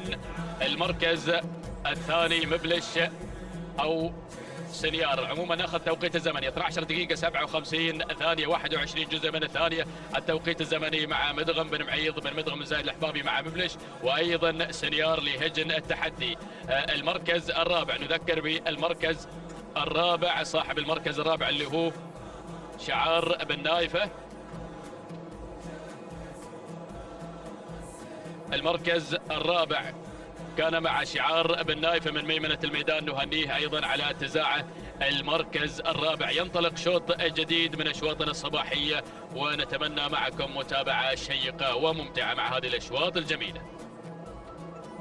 بسم الله الرحمن الرحيم. أيها الحفل الكريم، مشاهدينا متابعينا الكرام، أسعد الله صباحكم وجميع أوقاتكم بكل خير ومحبة وسلام. نحييكم من أرضية ميدان التحدي، ميدان الشحانية لسباقات الهجن العربية الأصيلة.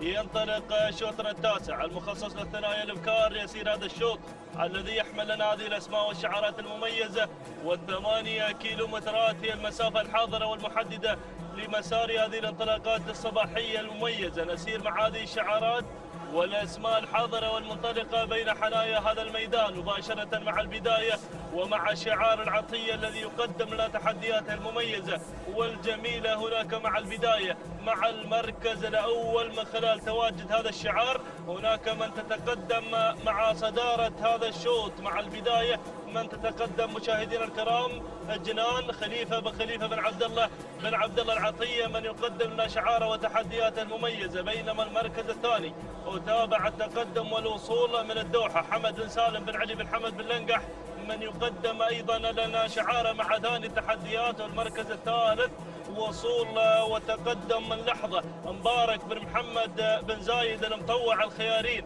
من يقدم لنا شعاره وتحدياته الجميلة مع المركز الثالث. المركز الرابع وصول وتقدم من منيفة خليفة بن حمد بن خليفة العطية مع المركز الرابع. والمركز الخامس وصول وتقدم من ميمنة الميدان اللي متدخل في هذه اللحظات شعار بن نايفة. من الجانب الآخر من يتقدم في هذا الانطلاق المميز والجميل من ميمنة الميدان، مقدما لنا شعاره وتحدياته المميز اللي مغطي عليها منيفة هنا في هذه اللحظات. ولكن غاية نايف بن هزاع بن محمد بن نايفة من يتقدم مع المركز الخامس. هكذا هي الأسماء المتقدمة في هذا المسار المميز والجميل. ولكن عودة مع البداية، عودة مع المركز الأول مشاهدينا متابعينا الكرام إلى المركز الأول وصدارة هذا الشوط وشعار العطية مع جنان. مع البداية مع المركز الأول خليفة بن خليفة العطية، من يقدم لنا شعاره وتحدياته المميزة والجميلة من خلال هذا التواجد هناك مع المركز الأول وصدارة هذا الشوط. بينما وتابع المركز الثاني يتقدم شعار بن لنقح بتحدياته المميزة أيضا من خلال تواجد الدوحة حمد بن سالم بن علي بن حمد لنقح المري. والمركز الثالث يتقدم شعار الخيارين مع المركز الثالث مع لحظة مبارك بن محمد بن زايد المطوع الخيارين مع المركز الثالث.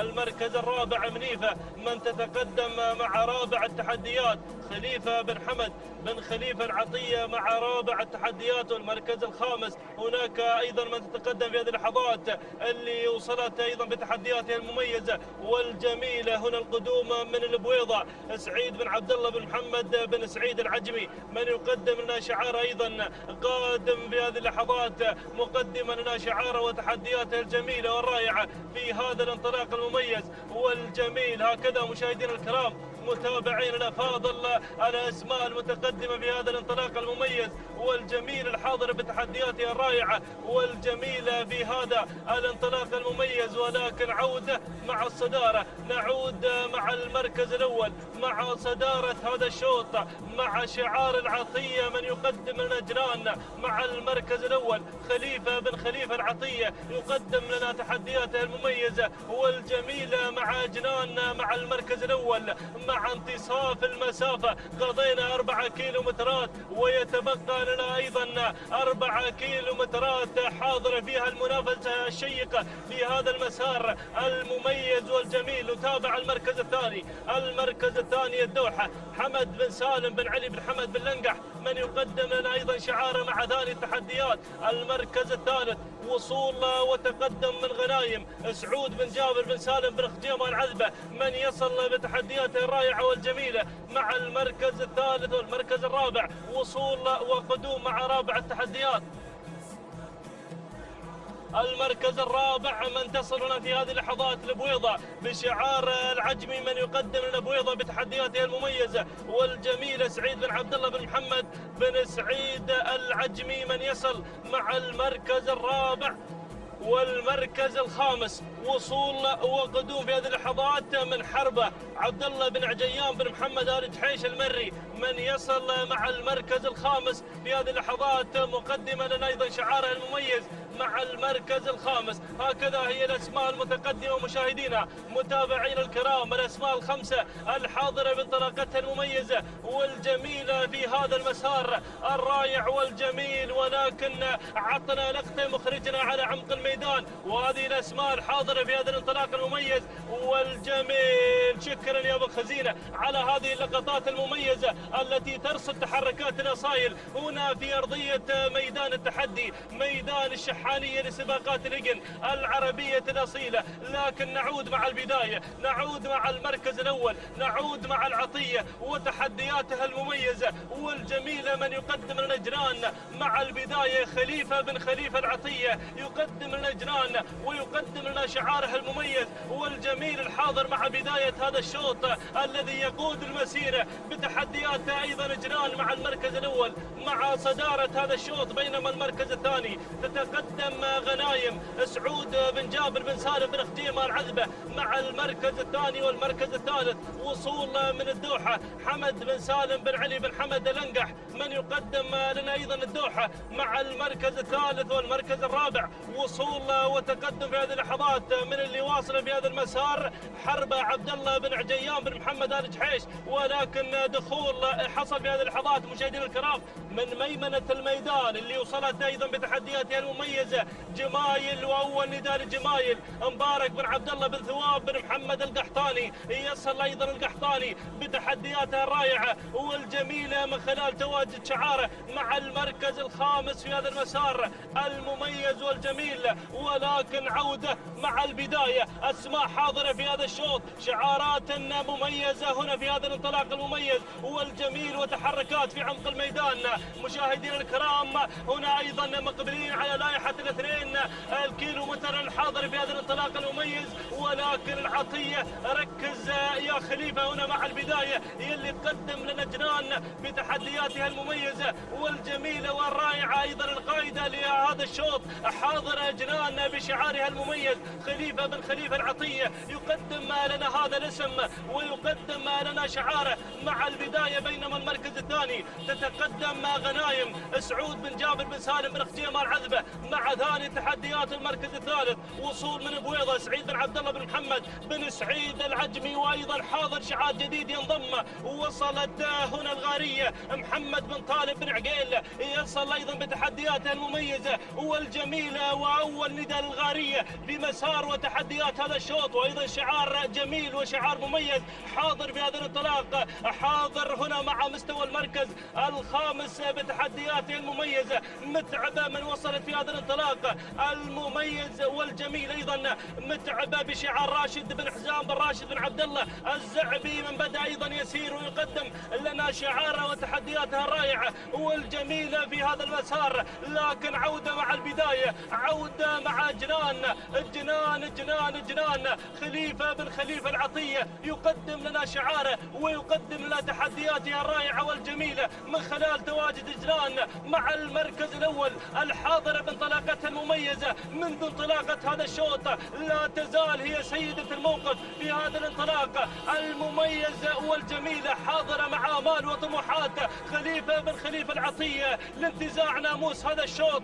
روح يا أبو خليفة هناك مع البداية مع صدارة هذا الشوط. بينما تابع المركز الثاني تتقدم غنايم سعود بن جابر بن سالم بن خجيمة العذبة، ولكن وصل الزعبي وايضا شعار جديد ينضم من ميمنة الميدان، وصول من متعب راشد بن حسام بن راشد بن عبد الله الزعبي، وايضا وصول من رغد طلال بن سعيد بن مبارك بن نوره. ووصل مع اول نداء واول ظهور لرغد في مسار وتحديات هذا الشوط، وايضا بن عقيل حاضر بتحدياته المميزه والجميله. شعار البرنس من يقدم لنا هذا الحضور المميز في هذا الانطلاق. ولكن عوده مع البدايه، جنان جنان جنان، الله يا سلام.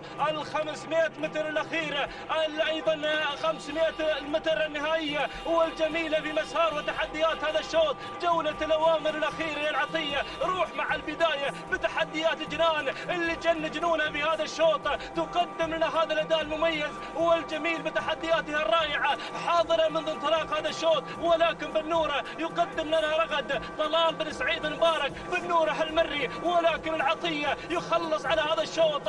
سلام جنان، سلام العطية، خليفة بن خليفة العطية يقدم لنا جنان، مشكور على هذا الأداء المميز والجميل، وسلام جنان والعرض المميز والرائع أمام المقصورة الرئيسية. تهانينا والناموس العطية على هذا الفوز وهذا الانتصار. المركز الثاني وصلت رغد طلال بن سعيد مبارك بن نور. المركز الثالث وصل شعار الزعبي مع متعب راشد بن حزام بن راشد بن عبد الله الزعبي. والمركز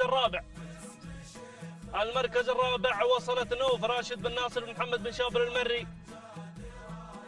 بينما المركز الخامس وصلت رده مبارك بن سعيد بن عبد الله العسكري. هكذا مشاهدينا الكرام متابعين الافاضل تابعنا هذا الشوط، ولكن حضرت جنان كانت قائدة لهذا الشوط منذ بداية هذا الانطلاق المميز، وأيضا كانت صاحبة الكلمة في هذا الانطلاق المميز. تهانينا والناموس العطية على هذا الفوز. وهذا وقتها الزمني لحظة وصول إلى خط النهاية 12 دقيقة 47 ثانية 5 أجزاء من الثانية. تهانينا والناموس الخليفة بن خليفة العطية على فوز جنان بهذا الشوط. بينما المركز الثاني وصل شعار بن نورة مقدما لنا تحديات المميزة مع رغد 12 دقيقة 48 ثانية 77 جزء من الثانية. تهانينا والناموس لطلال بن سعيد بن نورة المري. بينما المركز الثالث وصل شعار الزعبي مع متعبة 12 دقيقة 51 ثانية 6 أجزاء من الثانية. تهانينا والناموس لراشد بن حزام بن راشد بن عبد الله الزعبي على هذا الفوز. إذا مشاهدينا الكرام الكلمة تعود لزميل بدر العتيبي.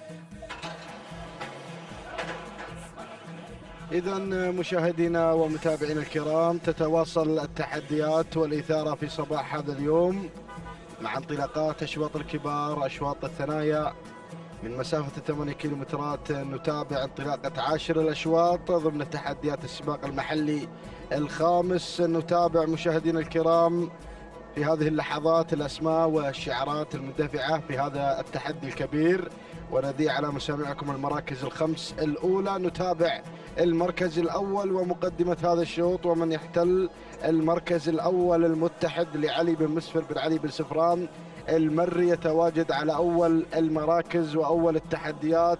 يليه مباشرة على ثاني المراكز الشارد المبارك بن محمد بن قطامي الفهيدة المري، يتواجد على مستوى المركز الثاني. بينما المركز الثالث نتابع القادم في هذه اللحظات والمنطلق على مستوى المركز الثالث. نتابع سراب من يتسرب إلى المركز الثالث.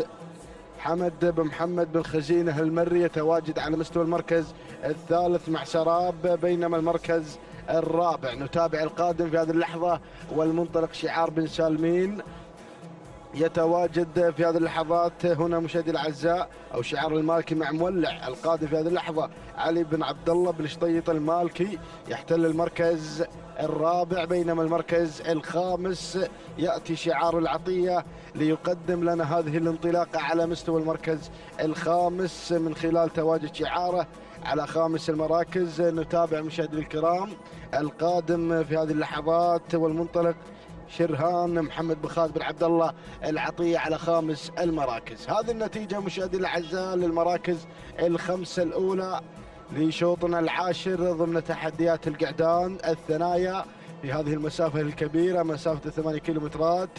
نتابع من خلالها تحدي مميز ما بين هذه الأسماء العملاقة، ونعود مباشرة لنتابع الأمور والسيطرة في هذه اللحظات ومقدمة هذا الشوط. سراب يتسرب على أول المراكز بشعار حمد بن محمد بن خزينة المري على أول التحديات. بينما شعار بن قطامي القادم مع الشارد على مستوى المركز الثاني مبارك بن محمد بن قطامي الفهيدة المري. بينما المركز الثالث نتابع شعار بن سفران يتواجد وينطلق مع المتحد لعبد الله بن مسفر بن علي بن سفران المري. والقادم في هذه اللحظات على مستوى المركز الخامس شرهان محمد بن خالد بن عبد الله العطية. بينما المركز الخامس مولع ياتي في هذه اللحظات والمنطلق في هذه اللحظة شعار ايضا مميز يتميز دائما في هذا التحدي الكبير، مولع لعلي بن عبد الله بن شطيط بن سالم الوهيبي. هذه النتيجة مشاهدي الاعزاء للمراكز الخمس الأولى أو شعار المالكي على خامس المراكز. إذا نتابع ونعود مباشرة إلى سراب. يا سلام يا سراب، يتسرب إلى مقدمة هذا الشوط ويريد أن ينتزع ناموس هذا الشوط بشعار بن خزينة. حمد بن محمد بن خزينة المري على أول المراكز، بينما المركز الثاني الشارد يأتي بتحديات شعار بن قطامي. محمد أو مبارك بن محمد بن قطامي الفيدة المري يحتل المركز الثاني، والمركز الثالث نتابع شرهان محمد بن خالد بن عبد الله العطية. والمركز الرابع يأتي في هذه اللحظات وينطلق فيها المتحد للسيد عبد الله بن مسفر بن علي بن سفران المري على مستوى المركز الرابع. بينما المركز الخامس نتابع مولع لعلي بن عبد الله بن شطيط بن سالم المالكي على مستوى المركز الخامس. هذه النتيجة للمراكز الخمس الأولى في هذا التحدي الكبير. نتابع هناك أسماء لن يحن موعد تواجدها في عالم الإذاعة والنداء. نترقب دخول جديد على المراكز الأولى ونعود مشاهدينا الأعزاء لنتابع أمور هذا الشوط. لا زالت مع سراب لحمد بن محمد بن خزينة المري يتواجد في أول المراكز، ينطلق ويندفع إلى نحو الناموس. بينما المركز الثاني شعار العطية يتدخل من مركز إلى مركز ويتقدم في هذه اللحظات في المركز الثاني. يقدم لنا شرهان محمد بن خالد بن عبد الله العطية على ثاني المراكز. المركز الثالث الشارد للسيد مبارك بن محمد بن قطامي الفهيدة المري. بينما نتابع القادم على مستوى المركز الرابع يأتي مغوار لحمد بن محمد بن سالم بن جهويل المري يتدخل لأول إذاعة في هذا الشوط وفي هذا التحدي الكبير. بينما المركز الخامس نتابع مشاهدينا الأعزاء مدمر يتدخل في هذه اللحظات في المركز الخامس لخالد بن عبد الله بن راشد الزعبي يتدخل لأول إذاعة في هذا الشوط مع مدمر على مستوى المركز الخامس. هذه النتيجة مشاهدينا الأعزاء للمراكز الخمسة الأولى، ولا زالت الأمور حتى هذه اللحظات مع شعار بن خزينة يتواجد مع سراب حمد بن محمد بن خزينة المري على أول المراكز. بينما المركز الثاني القادم شرهان بتحديات العطية محمد بن خالد بن عبد الله العطية على مستوى المركز الثاني. والمركز الثالث يأتي شعار بن قطامي مبارك بن محمد بن قطامي الفيدة المري مع الشارد يحتل المركز الثالث وينطلق في هذه اللحظات.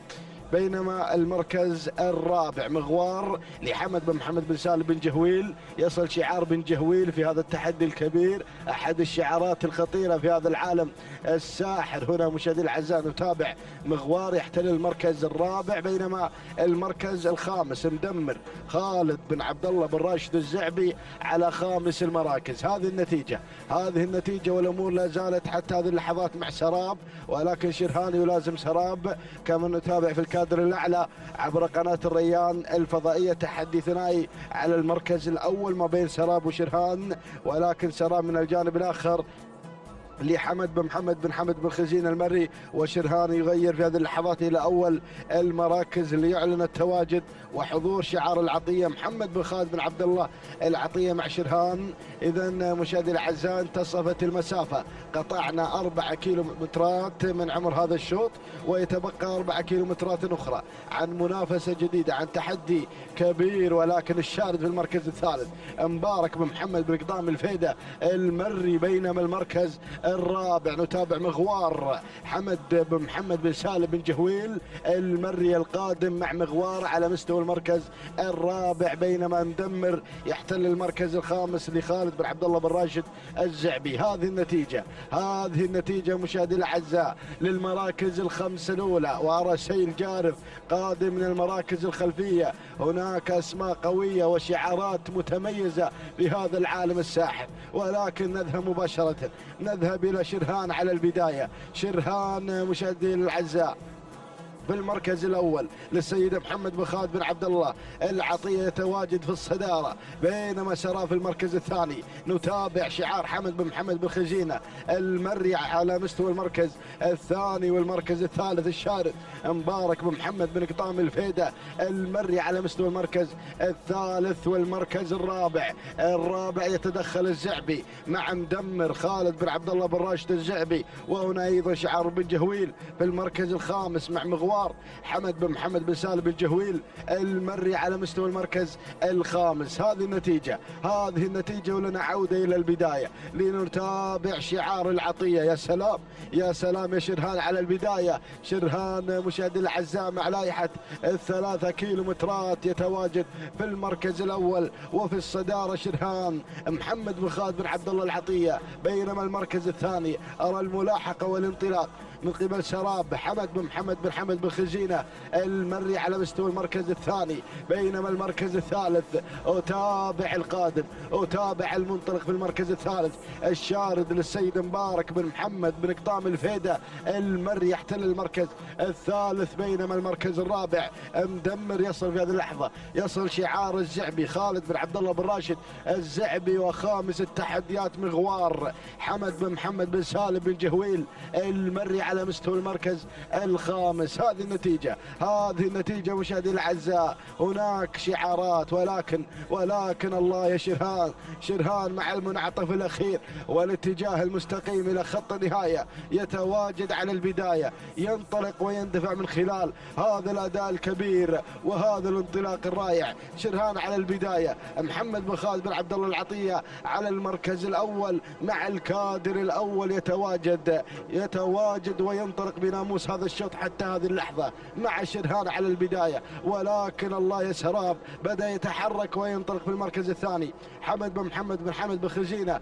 المري، وهنا أيضا شعار بن قطامي بدأ أيضا يصدر الأوامر مع الشارد مبارك بن محمد بن قطامي الفيده المري على مستوى المركز الثالث والمركز الرابع مدمر خالد بن عبد الله بن راشد الزعبي يحتل المركز الرابع، بينما المركز الخامس شعار بن جهويل القادم بكل قوه والمعلن تواجد مغوار حمد بن محمد بن سالم بن جهويل المري على مستوى المركز الخامس. ولكن نذهب الى ركب الصداره مع شرهان بدون اي اوامر ولا تعليمات حتى هذه اللحظه.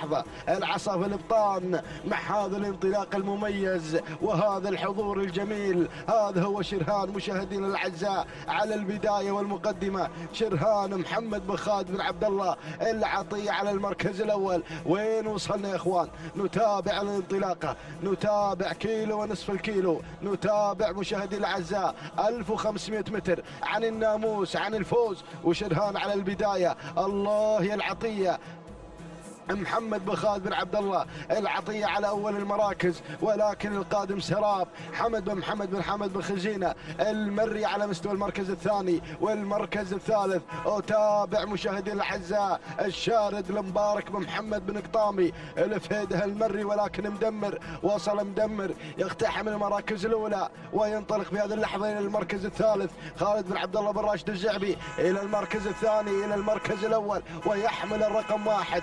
هذا هو مدمر اقتحم المراكز الأولى. وهنا أيضا شعار مميز قادم مع مروح محمد بن جابر بن سالم بن جابر المري شعار بن مهيرة يتواجد على المركز الرابع، وشعار بن جهويل مع مغوار حمد بن محمد بن سالم بن جهويل المري على خامس المراكز. ولكن الصدارة مع مدمر الكيلو المتر الأخير. دخلنا أجواء الكيلو المتر الأخير، نتابع المعركة الطاحنة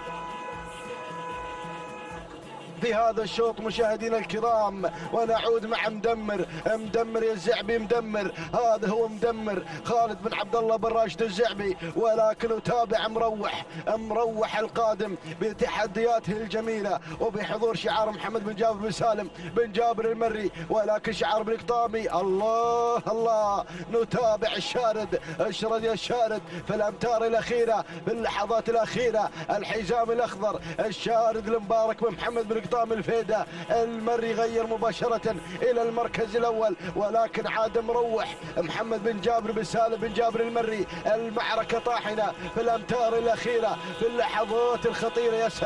يا سلام الكوكب الثلاثية المراكز الثلاث الأولى. ولكن مروح مع البداية، مروح راح بناموس هذا الشوط، انطلق مع المقدمة نتابع مروح محمد بن جابر بن سالم بن جابر المري شعار بن مهيرة على أول المراكز، يقدم مروح في الأمتار الأخيرة، أعلن الفوز، أعلن الانطلاق بالأمتار الأخيرة. تهانينا والناموس بن مهيرة على هذا الفوز المميز، تهانينا على فوز مروح بالمركز الأول محمد بن جابر بن سالم بن جابر المري. المركز الثاني الشارد مبارك بن محمد بن قطام الفيدة المري. المركز الثالث مدمر لخالد بن عبد الله بن راشد الزعبي. المركز الرابع حل فيه مشاهدينا الكرام السعدي لخالد بن حمد بن محمد آل فهيد الهاجري. المركز الخامس كان الوصول مشاهدينا الاعزاء من قبل فجاج لناصر بن عبد الله بن فالح بن ظافر الهاجري.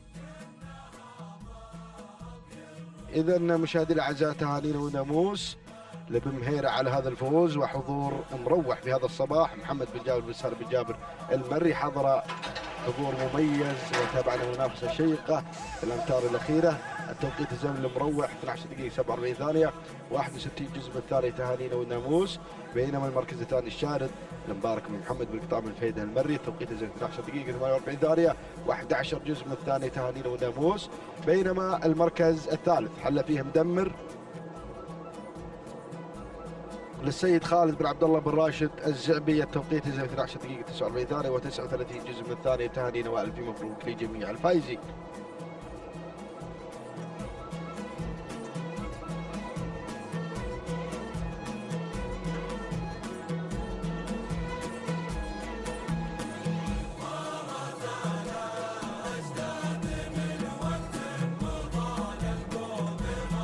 بسم الله الرحمن الرحيم، بسم الله وعلى بركة الله. انطلق بحفظ الله وتوفيقه شوط الختام في مجموع أشواطنا، هو الشوط 11. ينطلق يحمل لنا جديد المنافسة والتحدي على أرضية ميدان الشحانية ضمن منافسات سباقنا المحلي الخامس. 8 كيلومترات هي المسافة إلى خط النهاية. شوط يخص الإبكار، نتمنى التوفيق لكل الأسماء وكل الشعارات المشاركة في هذا الشوط.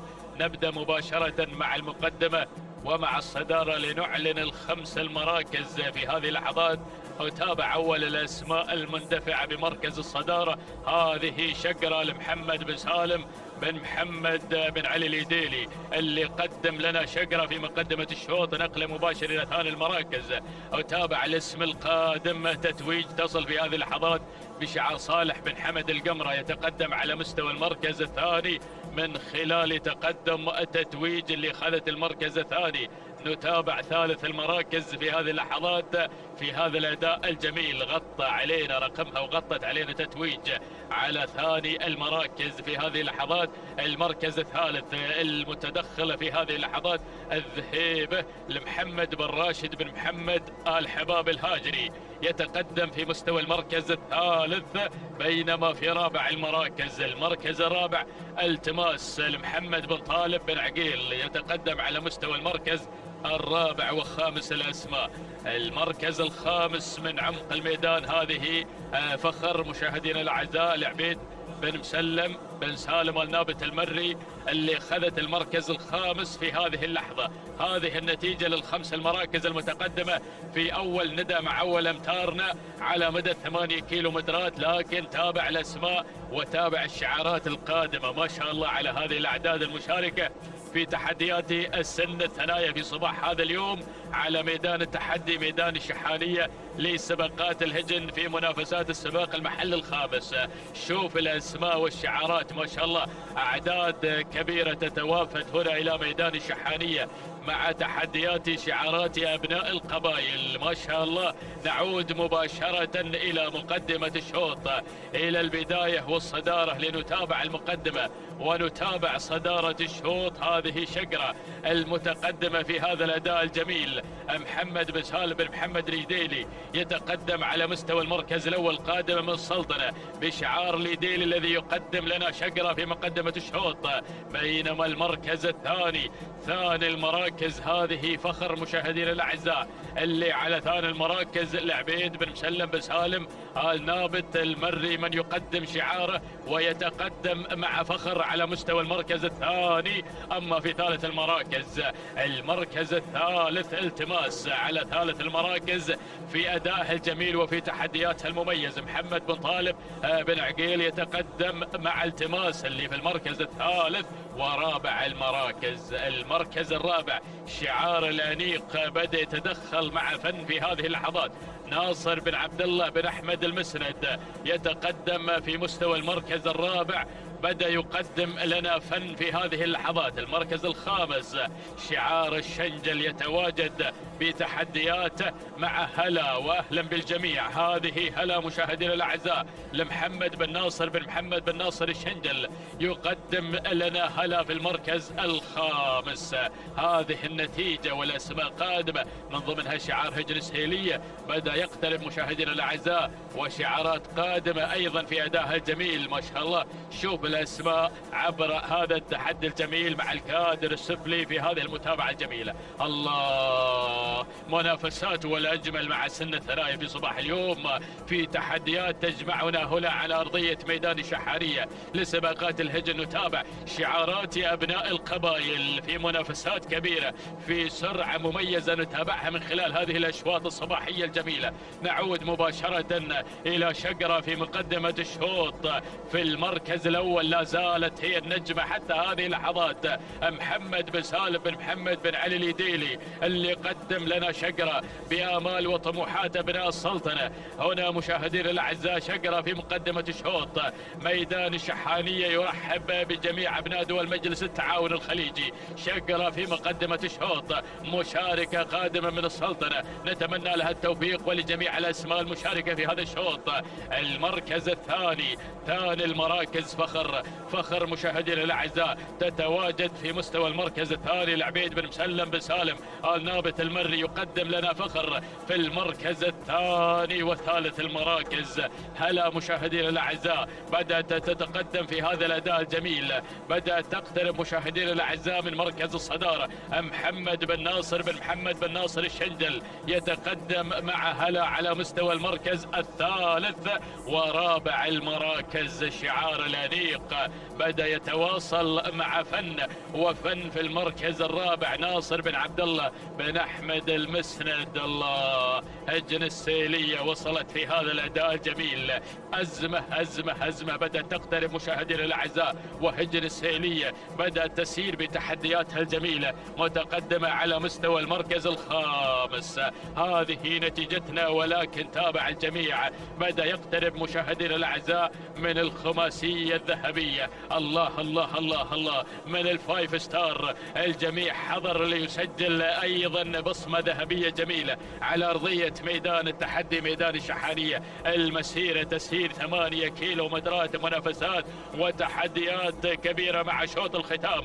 شوط الختام شوطنا 11 من أشواطنا الصباحية، أشواط الخير والمحبة والبركة. نعود مباشرة إلى مقدمة الشوط. شقرة لا زالت تقود الأسماء، لا زالت في مقدمة الشوط حتى هذه اللحظات بشعار ليديلي، منطلقة في المركز الأول وفي الصدارة بتحدياتها الجميلة. محمد بن سالم بن محمد ليديلي اللي قدم شقرة في مقدمة الشوط، في مقدمة الشوط حتى هذه اللحظات، لكن بمعية شقرة نتابع فخر مشاهدينا الأعزاء اللي على مستوى المركز الثاني بمحاذاة شقرة. نتابعها بشعار عبيد بن مسلم بن سالم آل نابت المري، يتقدم على مستوى المركز الثاني. المركز الثالث وصل اسم جديد، وصلت في هذه اللحظات سحابة. حسن بن حمد بن راشد بن جفال النعيمي يتقدم في هذه اللحظات، وبدأت تغير مشاهدينا الأعزاء من مركز إلى آخر. ما شاء الله على هذا الأداء الجميل من سحابة.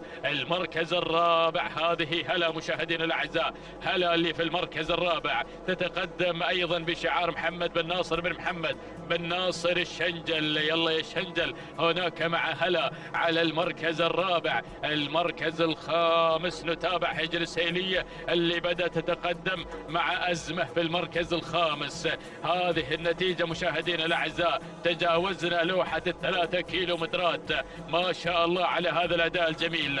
السرعة الحاضرة في هذا الشوط. نعود مباشرة إلى المقدمة إلى الصدارة. شعار النعيمي غير مباشرة إلى إلى مقدمة الشوط. هذه سحابة اللي غيرت مباشرة إلى الصدارة إلى المقدمة. حسن بن حمد بن راشد النعيمي يتقدم في هذا الأداء الجميل، مقدما لنا شعاره المميز في مقدمة الشوط، مقدما لنا سحابة على المركز الأول على صدارة الشوط. المركز الثاني شقرة في ثاني المراكز، محمد بن سالم بن محمد بن علي اليديلي يتقدم في المركز الثاني. المركز الثالث شعار الشنجل مع هلا على مستوى المركز الثالث في هذه اللحظات.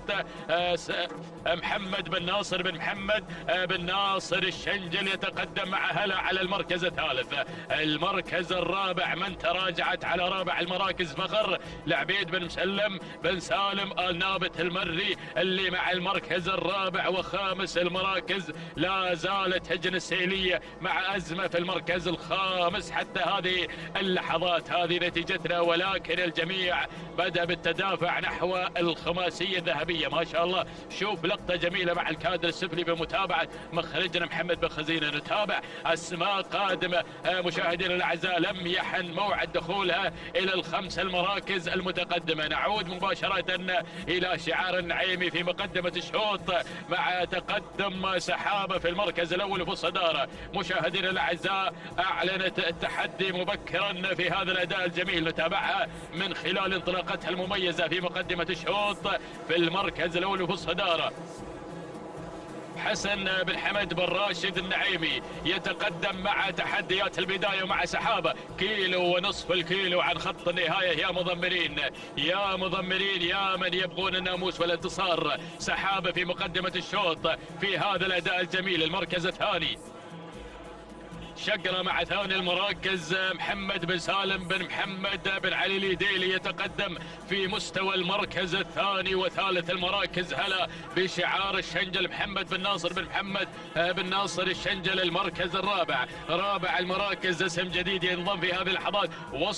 وصلت مشاهدينا الاعزاء ايضا الصاعقة على ما يبدو من هجن التحدي في المركز الرابع. وخامس المراكز هجن السيلية متواجدة مع أزمة، لكن موقع في هذه اللحظات مع بوابة الكيلومتر الأخير. الكيلومتر المثير، الكيلومتر المثير يا مضمرين.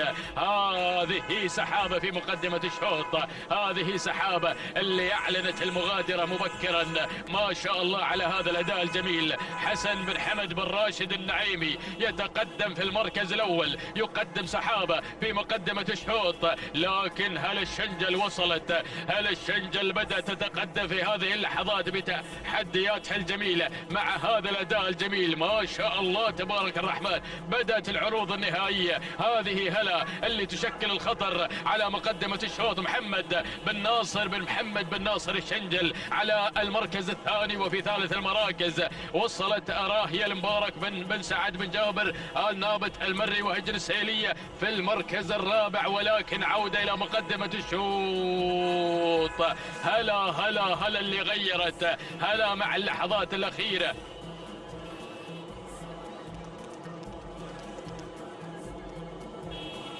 إذا مشاهدينا الأعزاء هذه هلا في مقدمة الشوط بشعار الشنجل. انتزعت المركز الأول مع اللحظات الأخيرة. ما شاء الله تبارك الرحمن. هلا وسحابة اللحظات الأخيرة. لكن هلا سحابة وهلا اللحظات الأخيرة. نتابع ثنتين، لكن الشنجل يحسم النزاع. تهانينا للشنجل وتحية وتهاني أيضا من مخرجنا محمد بن خزينة على لراشد بن علي براية. إذن تهانينا والناموس لمحمد بن ناصر بن محمد بن ناصر الشنجل على فوز هلا بالمركز الأول في تحديات شوط الختام. المركز الثاني كان من نصيب سحابة لحسن بن حمد بن راشد النعيمي. المركز الثالث راهية المبارك بن سعد بن جابر آل نابت المري. المركز الرابع وصلت أزمة من هجن السيلية. المركز الخامس من نصيب السدرية الخليفة بن حمد بن خليفة العطية. هذه النتيجة، ولكن نعود مشاهدينا الأعزاء مع ملخص شوطنا الماضي. وهذه لقطات الإعادة لنتابع وصول هلا إلى خط النهاية، محقق الفوز والانتصار في تحديات شوط الختام. توقيتها 12 دقيقة 43 ثانية 49 جزءا من الثانية. تهانينا لمحمد بن ناصر بن محمد بن ناصر الشنجل، وإلى أن ضمرها راشد بن علي بن راية. تهانينا له والناموس على هذا الفوز والانتصار. المركز الثاني وصلت سحابة، توقيتها 12 دقيقة 43 ثانية 51 جزء من الثانية. تهانينا والناموس لحسن بن حمد بن راشد النعيمي. المركز الثالث، ثالث المراكز مشاهدينا الأعزاء، من وصلت في المركز الثالث كان الوصول من أراهية، توقيتها الزمني 12 دقيقة 47 ثانية 75 جزء من الثانية. تهانينا لمبارك بن سعد بن جابر النابت المري على فوز أراهية بالمركز الثالث. هذه مشاهدينا الأعزاء نتيجتنا مع الثلاث المراكز والتوقيت الزمنية، بينما لوحة جميلة تظهر عبر قناة الريان الفضائية. نذكر بصاحبة الشوط الرئيسي الأول العنود، حضرت بشعار منصور بن محمد بن منصور راد سيف الخيارين، وانتزعت الشوط الرئيسي الأول في صباح هذا اليوم. مرموق في الشوط الرئيسي الخاص أيضا بالقعدان لصالح بن حمد بن صالح أبو شريدة العذبة، يحقق الناموس والانتصار ويضيف إنجاز إلى إنجازاته السابقة. نذكر بالتوقيت الأجمل على مدى 8 كيلومترات في 7 الأشواط، وصليل من احتلت المركز الأول في هذا الشوط، محقق الناموس الأجمل لخليفة بن حمد بن خليفة العطية 12 دقيقة 42 ثانية 34 جزءا من الثانية. التوقيت الأجمل في صباح هذا اليوم مع شعار العطية. تهانينا وناموس لكل الفائزين، بأمل أن نلتقي بكم في أشواط المساء. إلى ذلك الموعد دمتم بحفظ الله ورعايته، والسلام عليكم ورحمة الله وبركاته.